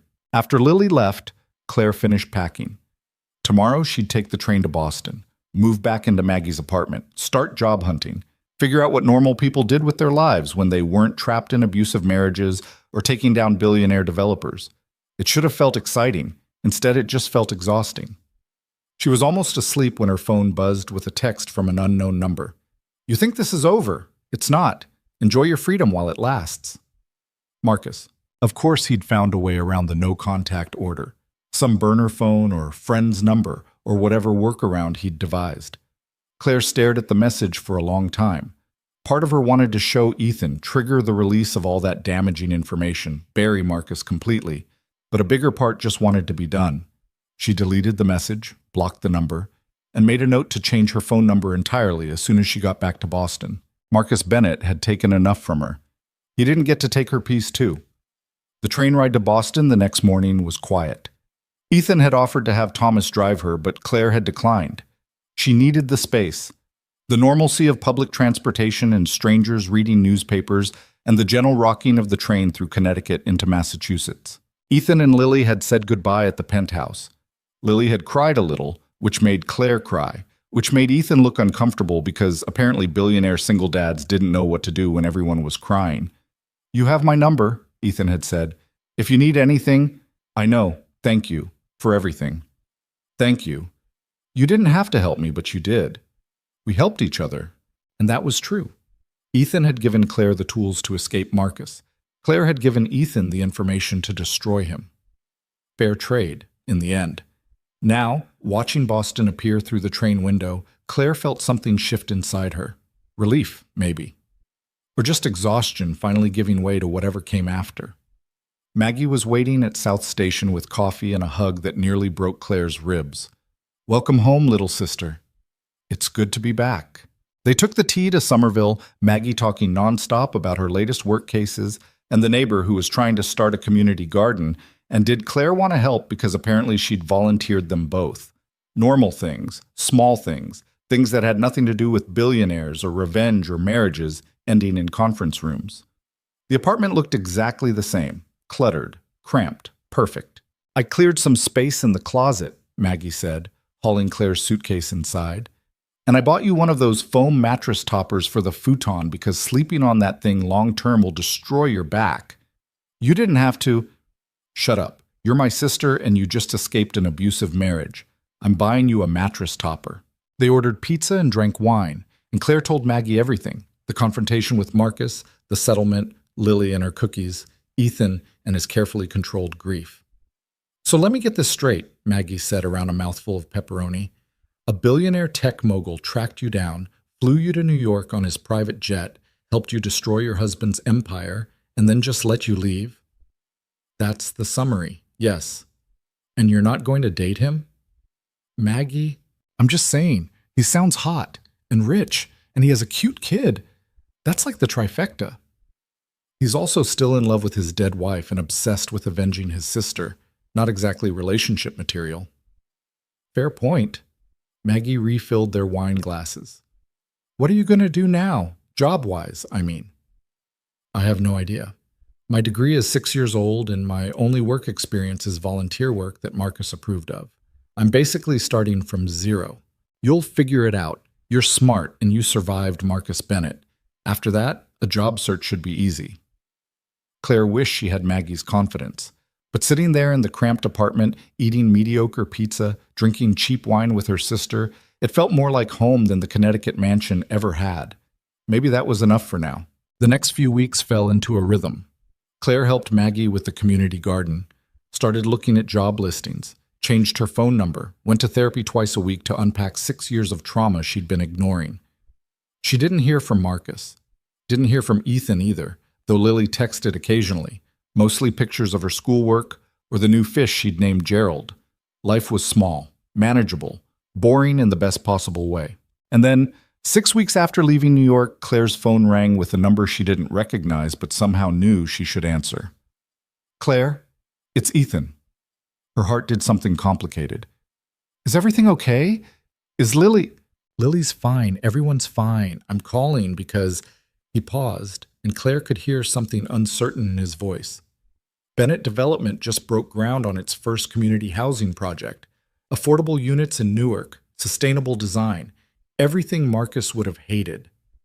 That's great, Ethan. Really. I wanted you to be there. For the groundbreaking, you're part of this, whether you stayed or not. I can't. I know.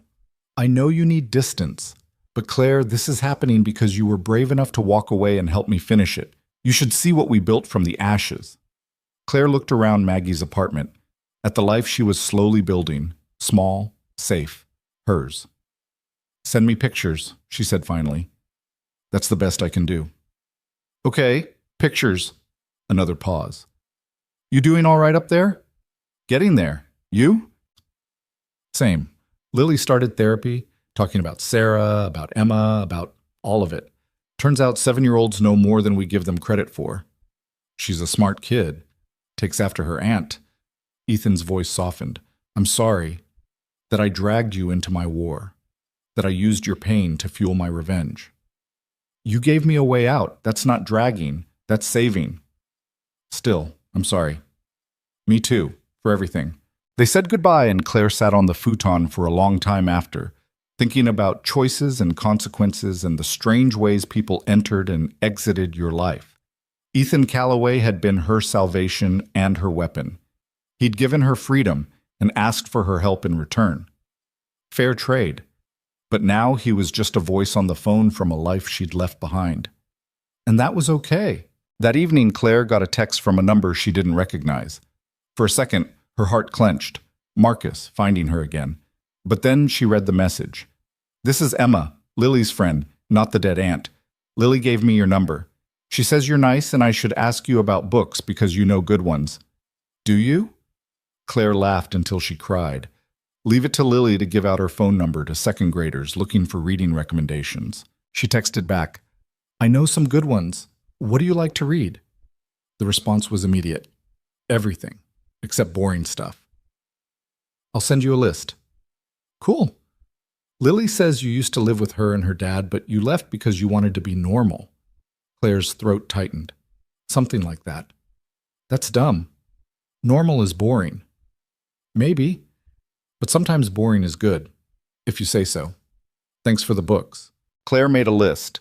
Harry Potter, Percy Jackson, A Wrinkle in Time, all the books she'd loved as a kid, and sent it to Emma with a note that said reading wasn't about being normal or special. It was about finding stories that made you feel less alone. Then she put down her phone and went to help Maggie make dinner. Life was small, manageable, hers. And somewhere in New York, A billionaire was building community housing from the ruins of a corrupt empire, while his daughter texted her missing friend's former roommate about books. It wasn't a perfect ending, but it was an honest one. And for Claire Bennett, Claire Morrison, that was finally enough. 3 months passed before Claire realized she was actually happy. Not the performance happiness she'd practiced during her marriage. The smile for cameras, the correct laugh at parties, the performance of contentment. Real happiness. The kind that snuck up on you while you were washing dishes in your sister's tiny kitchen or reading on the tea or drinking bad coffee at a job interview. She'd found work at a nonprofit that helped women transition out of domestic violence situations. The pay was terrible. The office was in a building that smelled like old carpet, and her boss was a 60-year-old former social worker named Rita, who took exactly zero nonsense from anyone. It was perfect. "You're overqualified," Rita had said during the interview, looking over Claire's resume with obvious skepticism. College degree, volunteer experience, references from the Hartford Women's Shelter. Why do you want to answer phones and file paperwork for $22 an hour? Claire had considered lying, making up something about wanting to give back or finding her passion or any of the polished answers people gave in interviews. Instead, she'd said, "Because I left my husband 4 months ago with one suitcase and a checking account he'd been slowly draining for years. Because I know what it's like to need help and be too ashamed to ask for it. And because answering phones means I might be the first voice someone hears when they're deciding whether to leave or stay, and I want to be the person who tells them they can survive it." Rita had hired her on the spot. Now, Claire spent her days coordinating shelter placements, helping women navigate restraining orders, and listening to stories that sounded uncomfortably familiar. The work was hard. Some days she came home and cried in the shower because a woman had gone back to her abuser, or a judge had denied a protection order, or the system had failed someone who desperately needed it to work. But it mattered. In a way, nothing had mattered during her 6 years with Marcus. Maggie noticed the change first. "You smiled at that terrible joke the grocery clerk made," she said one Saturday morning, unpacking produce in the kitchen. "The one about cucumbers. It wasn't even funny." "It was a little funny. It was objectively terrible, but you laughed anyway." Maggie paused, a bunch of kale in her hand. "You're doing better." "I'm getting there." "No, I mean you're actually doing better, not just surviving, actually living." Claire thought about it. She was sleeping through the night now, without nightmares about Marcus finding her. She'd stopped flinching when men raised their voices. She'd even gone on a date. Terrible date. The guy had spent 40 minutes talking about his cryptocurrency investments. But she'd gone and survived and hadn't felt the need to apologize for existing the entire time. "Yeah," she said quietly. "I think I am." The texts from Lily continued sporadically. Pictures of Gerald the fish, updates about school, occasional questions about books or homework, or whether Claire thought it was weird that her dad worked all the time. Claire always responded, keeping it light, friendly, the kind of distant aunt relationship that felt safe for both of them. Then one Tuesday in late October, her phone rang while she was making dinner. Lily's number. "Hey kiddo, what's up?" "Dad's in the hospital." Lily's voice was small, scared, nothing like her usual confident chatter. Claire's heart stopped. "What happened?" "He collapsed at work.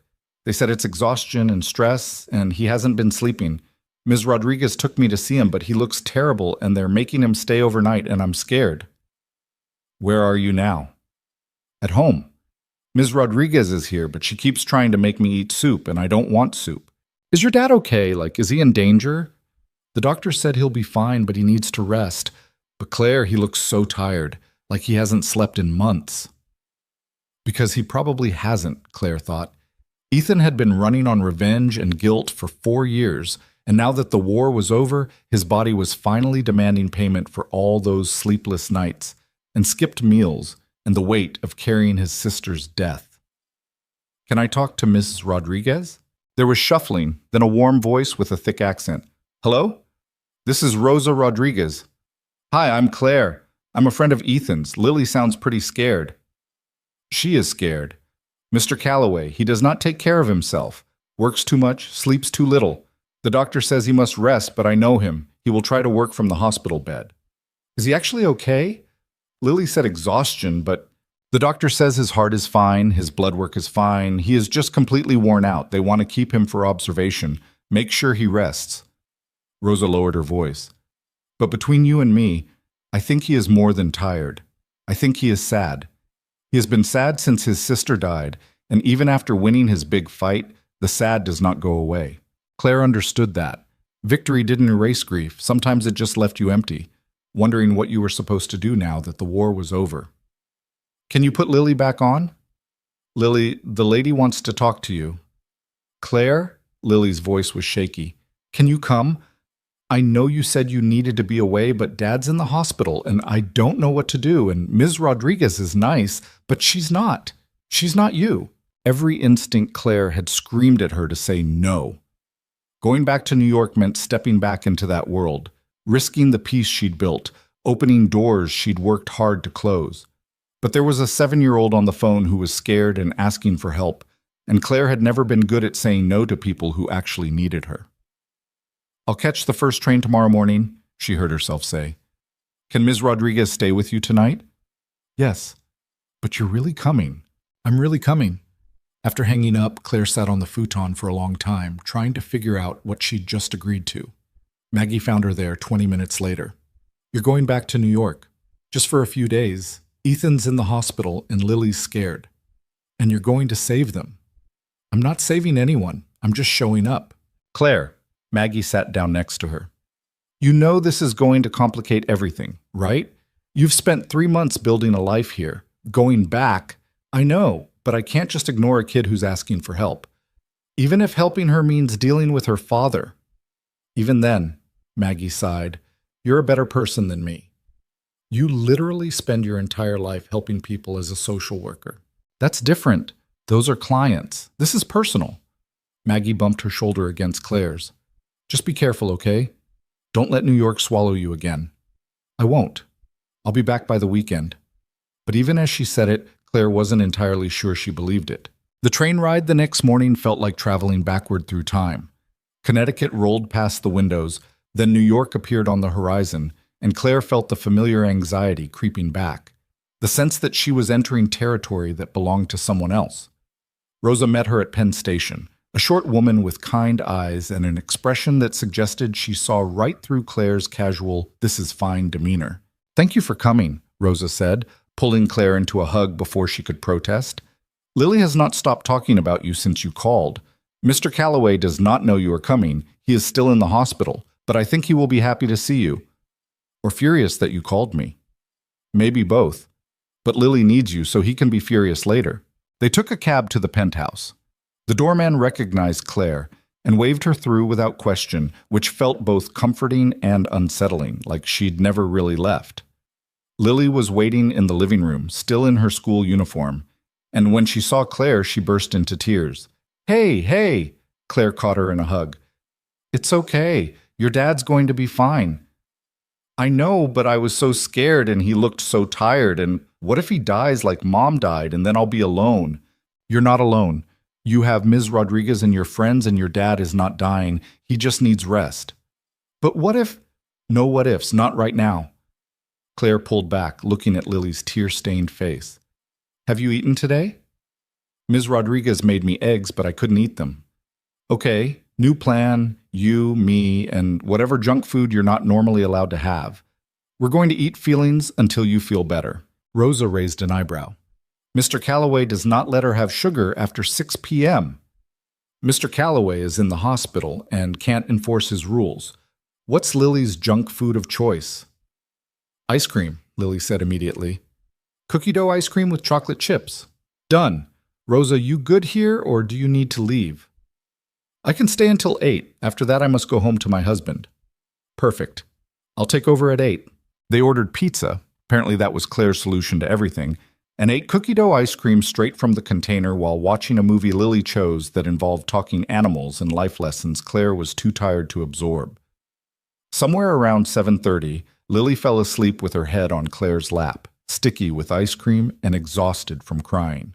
She has not slept well since Mr. Calloway went to hospital, Rosa said quietly, cleaning up the pizza boxes. Every night, nightmares.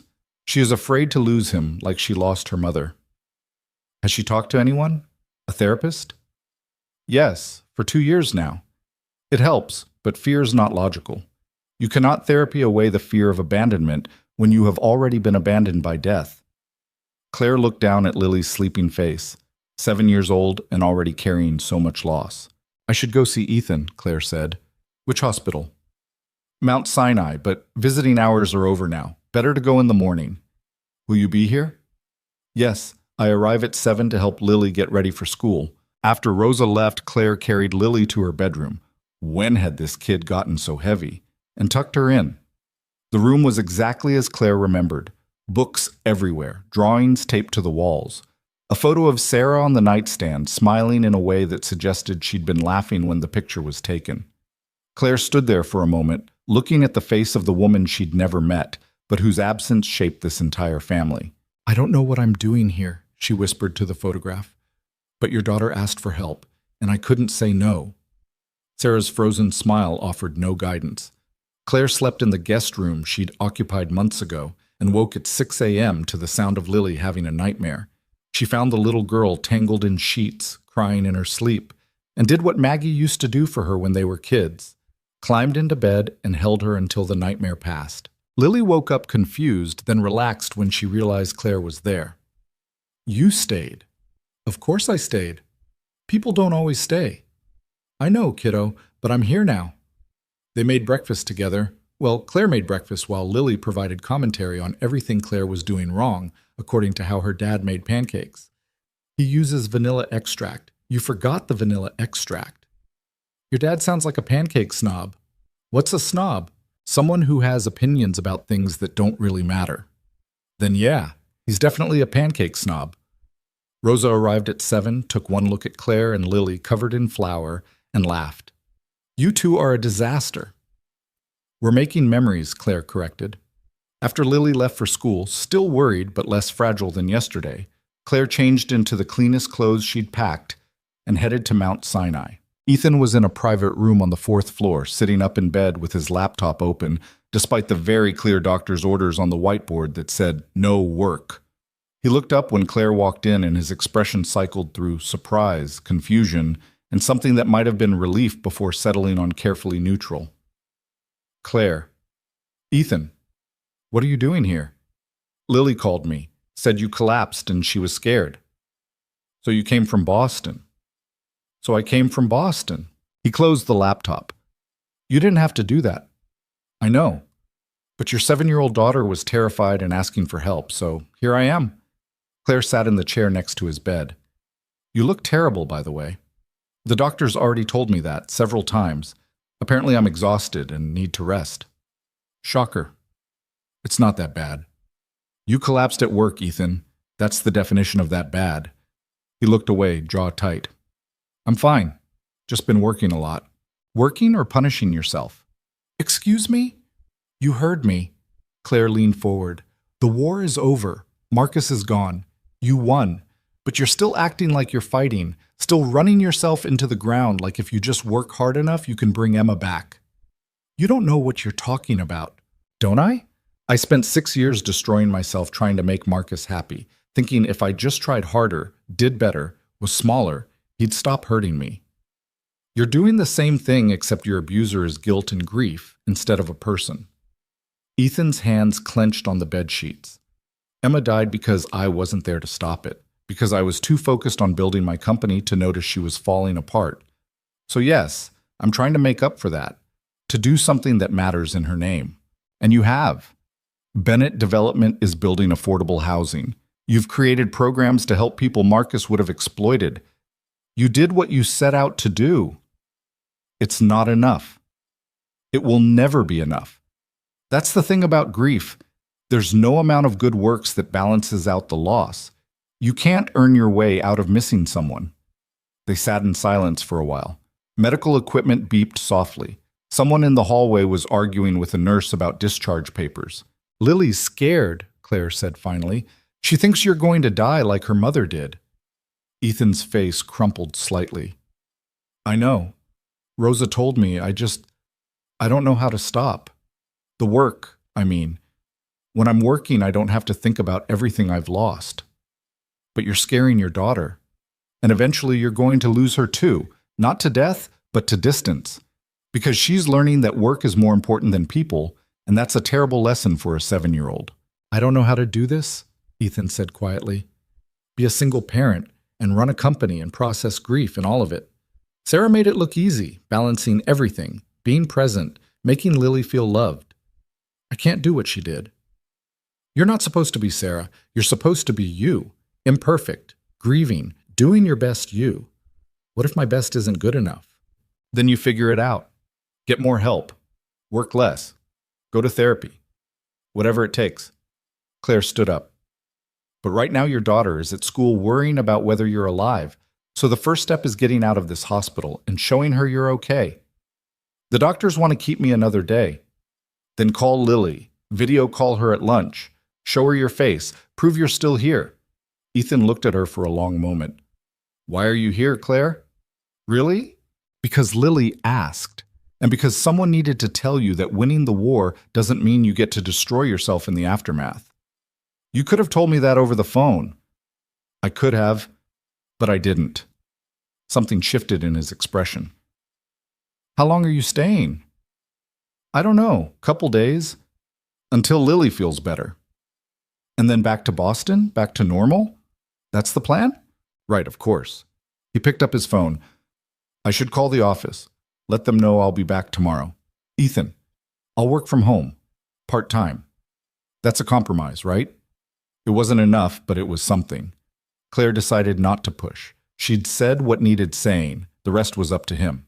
She stayed at the hospital for another hour, mostly sitting in silence while Ethan made calls and pretended he wasn't exhausted. Then she went back to the penthouse to wait for Lily to get home from school. The kid burst through the door at 3:15, backpack flying, and immediately asked if Claire had seen her dad. I did. He looks tired, but he's okay, and he wants to video call you at dinner to prove it. Really? Really? He misses you. Lily hugged her so hard Claire's ribs protested. Thank you for coming. I know you didn't want to. Who says I didn't want to? You left because you wanted to be normal, and we're not normal. Dad's a billionaire, and I don't know what I am, but I'm definitely not normal either. Claire crouched down to Lily's level.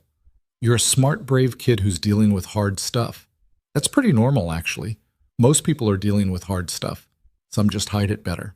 Are you dealing with hard stuff? Always, but I'm figuring it out. Is that why you left? To figure stuff out?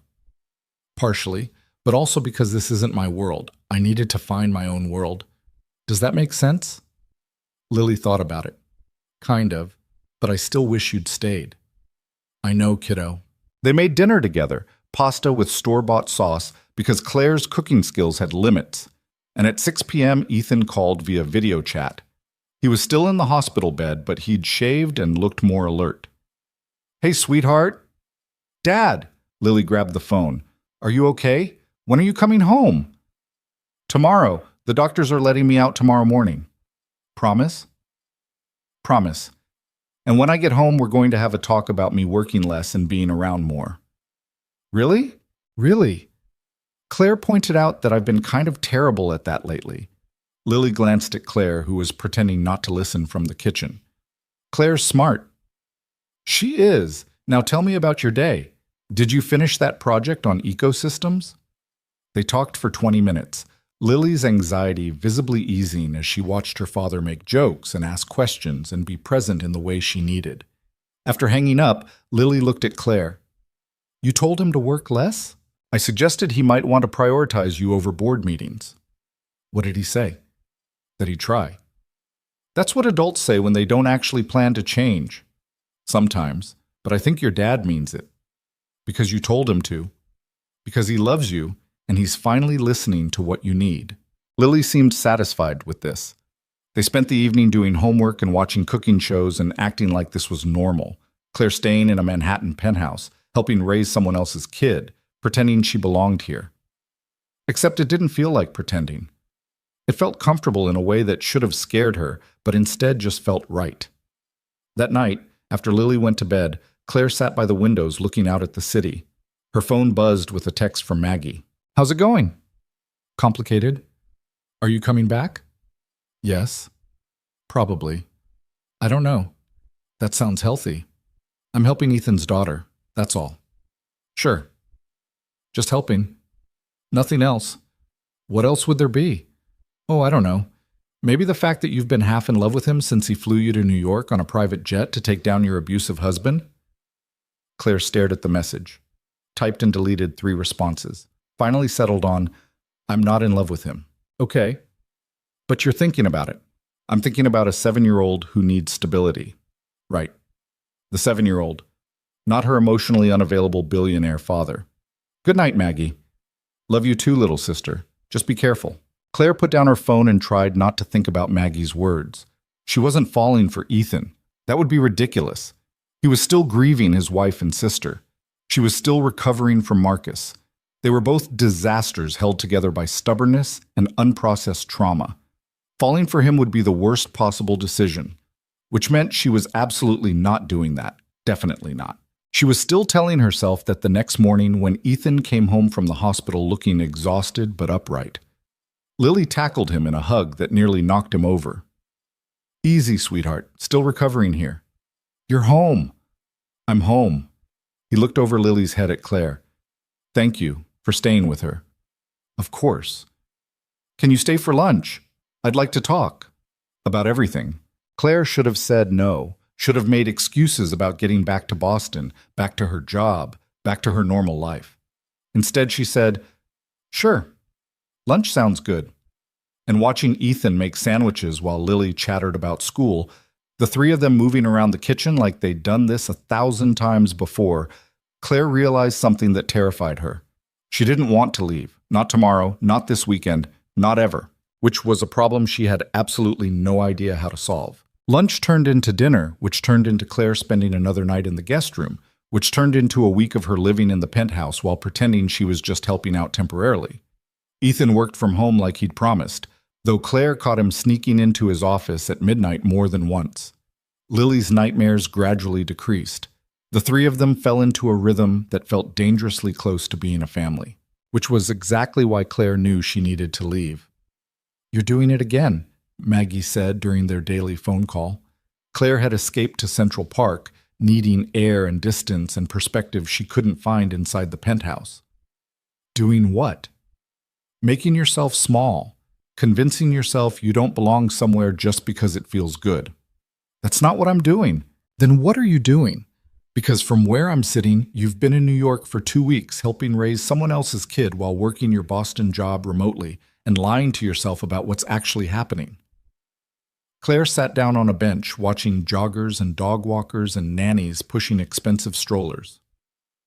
Normal New York life happening around her while her own life felt increasingly surreal. I don't know what's happening, she admitted. I came here to help Lily feel safe.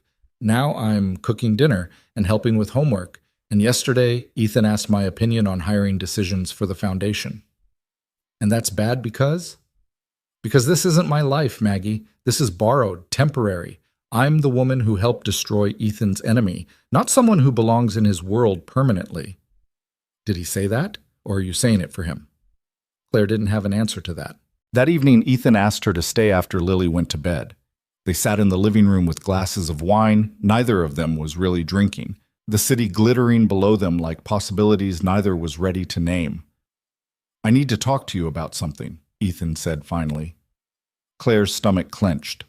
Here it was. The conversation where he thanked her for her help and gently suggested she go back to Boston because this arrangement couldn't last forever. Okay, I'm closing Bennett Development Corporation. Whatever Claire had been expecting, it wasn't that. What? Not immediately. We'll finish the current projects, the affordable housing, the community centers, all of it. But after that, I'm shutting it down. The company represented everything Marcus was. I don't want to build on that foundation anymore. But you've transformed it, made it into something good. I've put a fresh coat of paint on a structure built from fraud and exploitation. That's not the same as starting clean. Ethan set down his wine glass. I'm starting something new. A foundation dedicated to helping women rebuild after leaving abusive situations. Job training, housing assistance, legal support, therapy. Everything someone would need to actually start over. Claire's throat tightened. Like what you gave me. Like what you deserved from the beginning. What Emma deserved. What all of them deserved. He looked at her directly. I want you to run it. Ethan, hear me out. You're already working with a nonprofit doing exactly this. You understand the problems from the inside. You know what works and what doesn't, and you care about it in a way I can fund but never fully comprehend. I'm not qualified to run a foundation. I've been working in the field for 3 months. You're more qualified than you think, and you wouldn't be alone. I'd hire a full team, experienced people who know how to build programs that actually work. But I want you leading it, setting the vision, making sure we're helping people, not just writing checks to feel better about ourselves. Claire stood up, needing to move. This is crazy. A month ago, I was answering phones in a cramped office in Boston. Now you're asking me to run a foundation. I'm asking you to do what you're already good at, just with better resources. Why me? You could hire anyone, someone with credentials, experience, connections, because you survived Marcus Bennett, and instead of running away from other people's pain, you ran toward it, because you see people who are invisible to everyone else, because Lily trusts you, and I trust Lily's judgment more than my own. Ethan stood as well, closing the distance between them. And because I think you're tired of making yourself small to fit into other people's expectations. This is a chance to be as big as you actually are. The words hit Claire like a physical thing. She'd spent 6 years shrinking. Another 3 months convinced she needed to stay small, stay safe, stay in a life that fit neatly into boxes she understood. I need to think about it, she said. Take all the time you need. The offer stands. But Claire barely heard him. Her mind was already spiraling through possibilities and fears and the terrifying question of what happened if she said yes and failed. She called Rita the next morning. You're quitting, Rita said immediately. I haven't decided anything yet, but you're thinking about it. I can hear it in your voice. Rita sighed. What's the offer? Claire explained. The foundation, the resources, the chance to actually help people on a scale she'd never imagined. So why are you calling me instead of saying yes immediately? Because I don't know if I can do it. I'm nobody, Rita. I don't have the background or the experience or... Stop. You think I hired you because of your resume? I hired you because when Sarah Johnson called about leaving her husband and you stayed on the phone with her for 2 hours past your shift talking her through every step, I knew you understood what this work actually means. Rita's voice softened. Claire, you're good at this. Really good. The question isn't, can you do it? It's, are you brave enough to try? After hanging up, Claire sat in the guest room. Her room, she'd started thinking of it, which was its own kind of dangerous, and tried to untangle what she actually wanted from what she thought she should want. She wanted to help people. That part was clear. She wanted to build something meaningful. Also clear. But underneath those wants was something messier, something that had less to do with the foundation and more to do with the man offering it and the little girl down the hall and the way this penthouse had started feeling less like a borrowed space and more like home. That was the part that scared her. Lily found her there an hour later. Miss Rodriguez says you look like you're thinking too hard and need cookies. Claire smiled despite herself. Miss Rodriguez is very wise. She is. She also says you're going to leave soon, and that makes Dad sad even though he pretends it doesn't. Lily, it's okay, I get it. You have your own life in Boston. We're not your family. Lily sat on the bed, picking at the comforter. But I wish we were. Is that weird? No, sweetheart, that's not weird at all. Do you wish we were your family? The question was so direct, so honestly asked, that Claire couldn't deflect or soften it. Sometimes, she said truthfully. But families are complicated, and your dad and I, we're still figuring out what we are to each other. Friends? Friends, yeah. Mom used to say that the best relationships start as friendships. That's how she and Dad met. They were friends first for like 2 years before they started dating. Lily looked up, her expression too knowing for a 7-year-old. I think Dad likes you. Likes you. I think your dad is still in love with your mom. He is, but Mom's dead. She's been dead for 4 years, and I think she'd want Dad to be happy again, instead of sad and working all the time. Claire's chest ached. You're very smart, you know that? I know. Everyone tells me that, usually when they're trying to avoid answering my questions. Lily stood up. Miss Rodriguez really did make cookies, by the way, in case you want some. After she left, Claire sat there thinking about Sarah, the woman in the photographs, The mother who'd made old-fashioned remedies and read books in funny voices. Would she want Ethan to move on? Would she approve of Claire, the broken woman her husband had saved and who'd somehow stumbled into loving her daughter? The thought stopped Claire cold. Loving her daughter. When had that happened? When had Lily stopped being Ethan's kid she was helping temporarily and become this person Claire couldn't imagine not having in her life? The realization terrified her. She found Ethan in his office that night after Lily was asleep. He looked up from his laptop, working again, always working, and something in Claire's expression made him close it immediately. What's wrong? I'm scared. Of what? Of saying yes to the foundation and failing, of staying here and getting too comfortable, of caring about you and Lily and then losing you like I've lost everything else that mattered. The words tumbled out, unfiltered. I'm scared that I'm replacing one kind of dependency with another, that instead of needing Marcus's approval, I'll need yours, that I'll make myself small again without even realizing it. Ethan came around the desk, leaning against it, giving her space but staying close enough to matter. Those are all valid fears. That's it? That's all you're going to say? What do you want me to say? That the fears are irrational? They're not. Trauma doesn't just disappear because you escape the situation that caused it. You'll probably carry pieces of what Marcus did to you for the rest of your life. That's not comforting. I'm not trying to comfort you. I'm trying to be honest. He crossed his arms. You want to know what I'm scared of? I'm scared that I'm using you to fill the Sarah-shaped hole in my life. That I'm asking you to run this foundation because I need you here, not because it's actually the right choice for you. That Lily's getting attached to someone who might leave and I'm letting it happen because I'm selfish and lonely and tired of doing this alone. Ethan. So yeah, we're both scared, both broken in different ways, both trying to build something good from the wreckage of our worst experiences. The question is whether we're brave enough to try anyway. Claire looked at him, really looked, at the exhaustion he wore like a second skin, the grief he'd been carrying for 4 years, the way he was trying so hard to be what Lily needed while falling apart himself. He was a mess. She was a mess. Together they were an absolute disaster. I want to say yes, she said quietly, to the foundation, to staying, to all of it. But I need you to promise me something. Anything. If this stops being good for me, if I start losing myself again, making myself smaller, falling into old patterns, you'll call me on it. You won't let me disappear into someone else's expectations, even if those expectations are yours. I promise, on one condition. What? You do the same for me. If I start using work to avoid grief, or using the foundation to avoid processing Emma's death, or using you and Lily to avoid dealing with losing Sarah, you tell me, even if it's uncomfortable, especially if it's uncomfortable. Deal. They shook on it, which was absurd and formal, and somehow exactly right for two people agreeing to be disasters together. So you're staying? Ethan asked. I'm staying, at least for now. We'll see how it goes. That's all I'm asking. But the look in his eyes suggested he was asking for more than that. And the way Claire's heart was racing suggested she might be willing to give it. The next 6 months were chaos in the best possible way.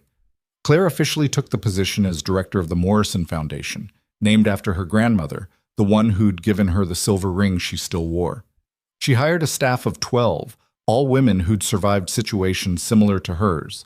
They leased office space in Brooklyn, launched programs in 3 cities, helped 87 women in the first 4 months. The work was exhausting and fulfilling and everything Claire hadn't known she needed. Lily thrived. Her nightmares stopped almost completely. She brought Claire to parent-teacher conferences, not as her mother, they were both clear about that, but as someone important who cared. Her grades improved. She made the soccer team. She stopped asking when Claire was going back to Boston. Ethan worked less. Not easily. The man was incapable of truly relaxing, but he made it to Lily's soccer games and school events and the foundation office, where he'd show up unannounced to sit in on meetings and offer perspectives Claire didn't always want but usually needed. They still hadn't talked about what they were to each other. Friends seemed insufficient. Co-parents wasn't accurate since Lily still had one living parent who was actively parenting. Colleagues was too distant for the way Ethan looked at her sometimes or the way Claire found excuses to be near him. Whatever they were, it was undefined and complicated and somehow working. Until Marcus showed up. Claire was leaving the foundation office on a Tuesday evening when she saw him, standing across the street, leaning against a car, watching. She froze. Every instinct screamed at her to run, find somewhere safe, call Ethan or the police or someone who could make Marcus disappear. But she'd spent too many months learning to stand up straight to run now. She crossed the street. "You're violating the no-contact agreement," she said, proud that her voice only shook a little. Marcus looked older, thinner. The polish he'd always maintained was cracked around the edges. Expensive suit but rumpled, hair styled but graying, the appearance of success without the substance. "I just wanted to see you, see if you were real or if I had imagined the whole thing. I'm real, and you need to leave. I lost everything because of you, my company, my reputation, my life. You took it all. You lost everything because of your own choices. I just stopped covering for you. With him," Marcus's voice turned sharp. "Ethan Calloway. You're with him now, living in his penthouse, playing house with his kid. How long did you wait after leaving me? A week? 2 days? I'm not with Ethan. I work for his foundation. That's not what it looks like. I've been watching." "You've been watching? That's called stalking, Marcus. I deserve answers. After 6 years, I deserve to understand why you destroyed me." Claire could have listed the reasons. The bruises, the isolation, the casual cruelty. 6 years of slowly disappearing into someone else's expectations. But Marcus didn't want answers. He wanted to rewrite history, cast himself as the victim, make her the villain in a story where he'd always been the hero. "You know why," she said instead. "And I'm done explaining myself to you. We're divorced. You agreed to no contact. If you don't leave right now, I'm calling the police."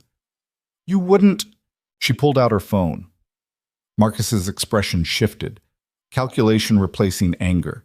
He was running scenarios, trying to find an angle, a way to regain control. There wasn't one. "This isn't over," he said finally. "Yes, it is. It's been over since the day I left. You just haven't accepted it yet." He left, got in his car, and drove away. Claire stood on the Brooklyn sidewalk, shaking, until her phone rang. "Ethan, where are you? Rosa said you left the office an hour ago and you're not home yet." "Marcus was here, outside the foundation." "What? Are you okay? Did he hurt you?" "I'm fine. He just wanted to talk. I told him to leave and he did. I'm sending a car. Stay where you are." "Ethan, stay where you are, Claire, please." 20 minutes later, Thomas pulled up in the black Mercedes. Ethan was in the back seat, looking furious and terrified in equal measure. "He violated the agreement," Ethan said as soon as Claire got in. "We can press charges, get a restraining order. He's already gone. And pressing charges means more lawyers, more court dates, more ways for Marcus to stay relevant in my life. I don't want that. He threatened you. He showed up and talked. That's all. I handled it." Ethan looked at her like she'd lost her mind.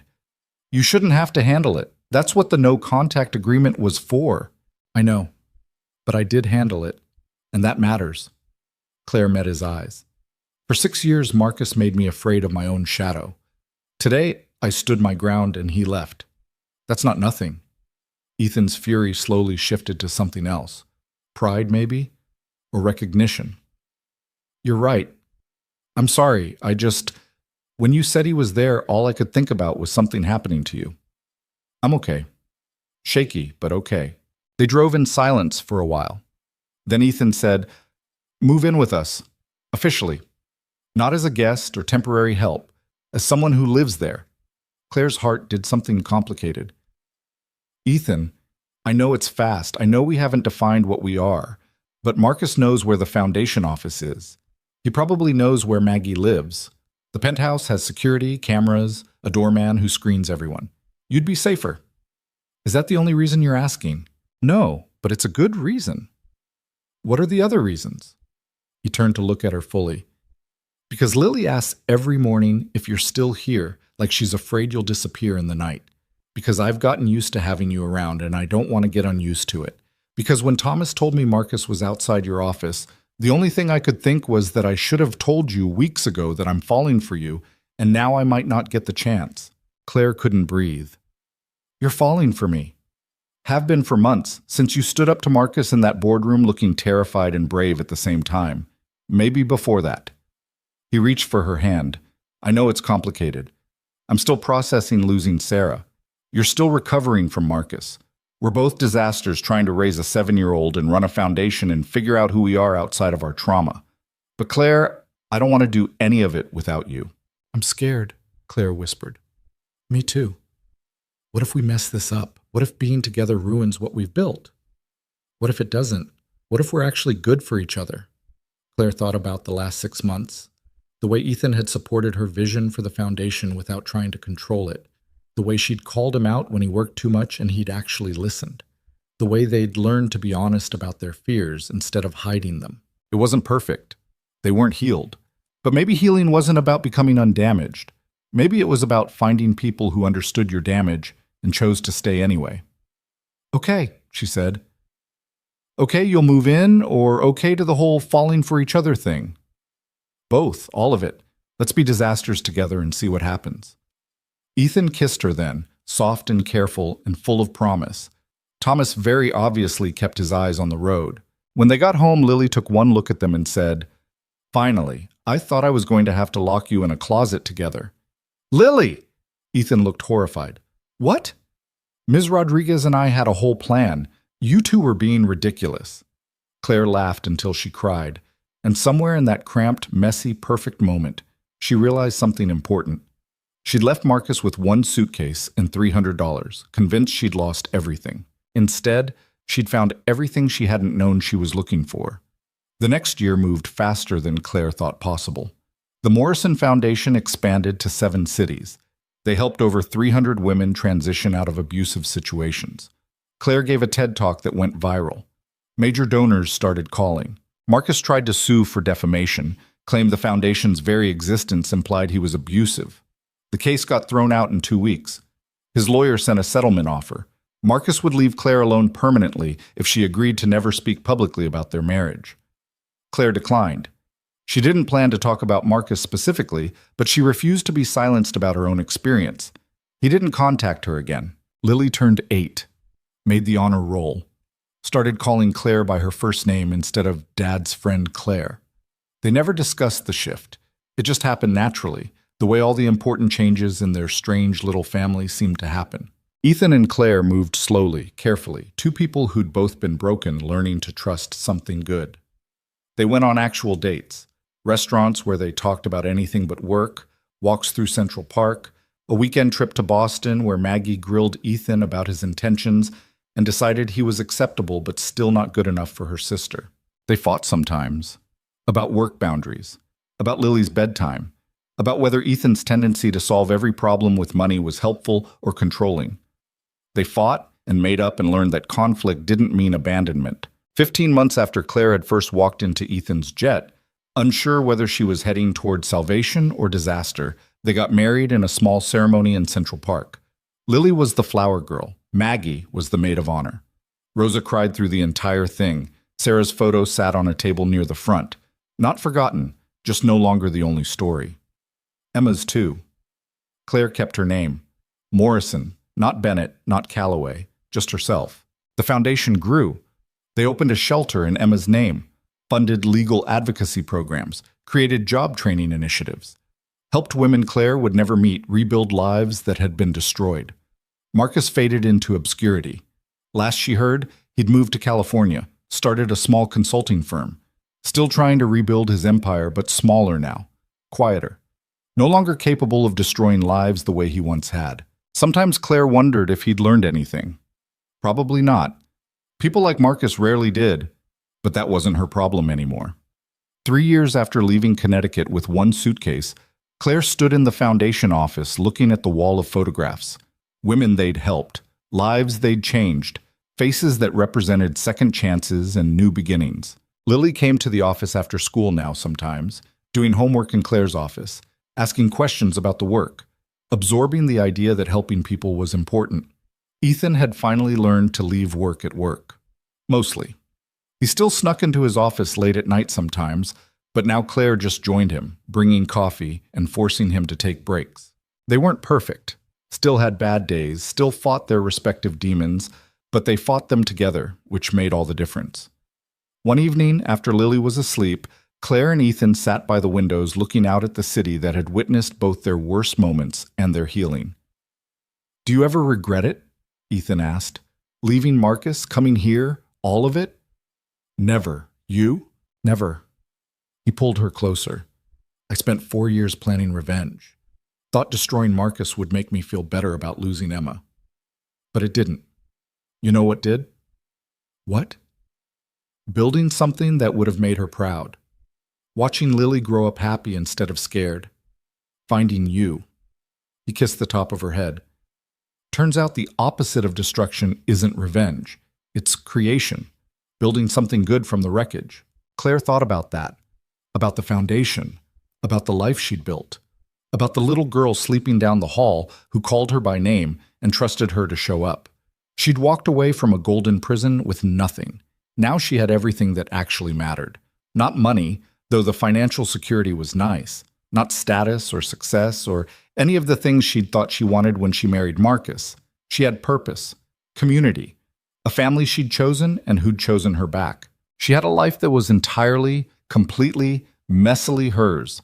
And maybe that was the whole point. Not finding someone to save you, but finding the courage to save yourself. And then, once you'd done that hard work, finding people who met you in that brave, broken, beautiful place and said, "Yes, I see you, I choose you, let's build something together." "I love you," she said to Ethan. "I love you too." Simple words, but they meant something different now than they had in her marriage to Marcus. Then, love had been about obligation, performance, making yourself smaller to fit into someone else's needs. Now love was about showing up honestly, being seen completely, choosing each other not despite the brokenness, but because of the understanding that came from it. Lily wandered out around midnight, half asleep, claiming she'd had a bad dream. Claire and Ethan made room on the couch. They sat there, the three of them, watching the city lights until Lily fell back asleep between them. This was Claire's life now. Imperfect, complicated, built from the ruins of everything she'd thought she wanted. And it was more than she'd ever dreamed of having. She'd left a mansion in Connecticut to live in a tiny apartment in Boston, then moved to a penthouse in Manhattan. But the real journey hadn't been geographic. It had been internal. From the woman who'd covered bruises with expensive makeup to the woman who built shelters for others like her. From someone who made herself invisible to someone who took up space unapologetically. The girl who'd run from a golden prison had become a woman who built escapes for others. The billionaire who'd sought revenge for his sister had found peace by honoring her memory with action instead of anger. And a lonely little girl who'd lost her mother had gained a family that chose her every single day. None of it was perfect. Perfect was a lie sold to people who didn't understand that real life was messy and hard and required showing up even when you wanted to hide. But it was real and honest and theirs. And as dawn painted the Manhattan skyline gold and Claire sat between the man she loved and the child she'd grown to love as her own, she realized something profound. Her old life hadn't been the end of her story. It had been the beginning of the life she was always meant to live. A life where she wasn't Mrs. Anyone, where she wasn't hiding or performing or shrinking, just Claire, building, creating, loving, surviving, and then thriving. And that was more than enough. It was everything.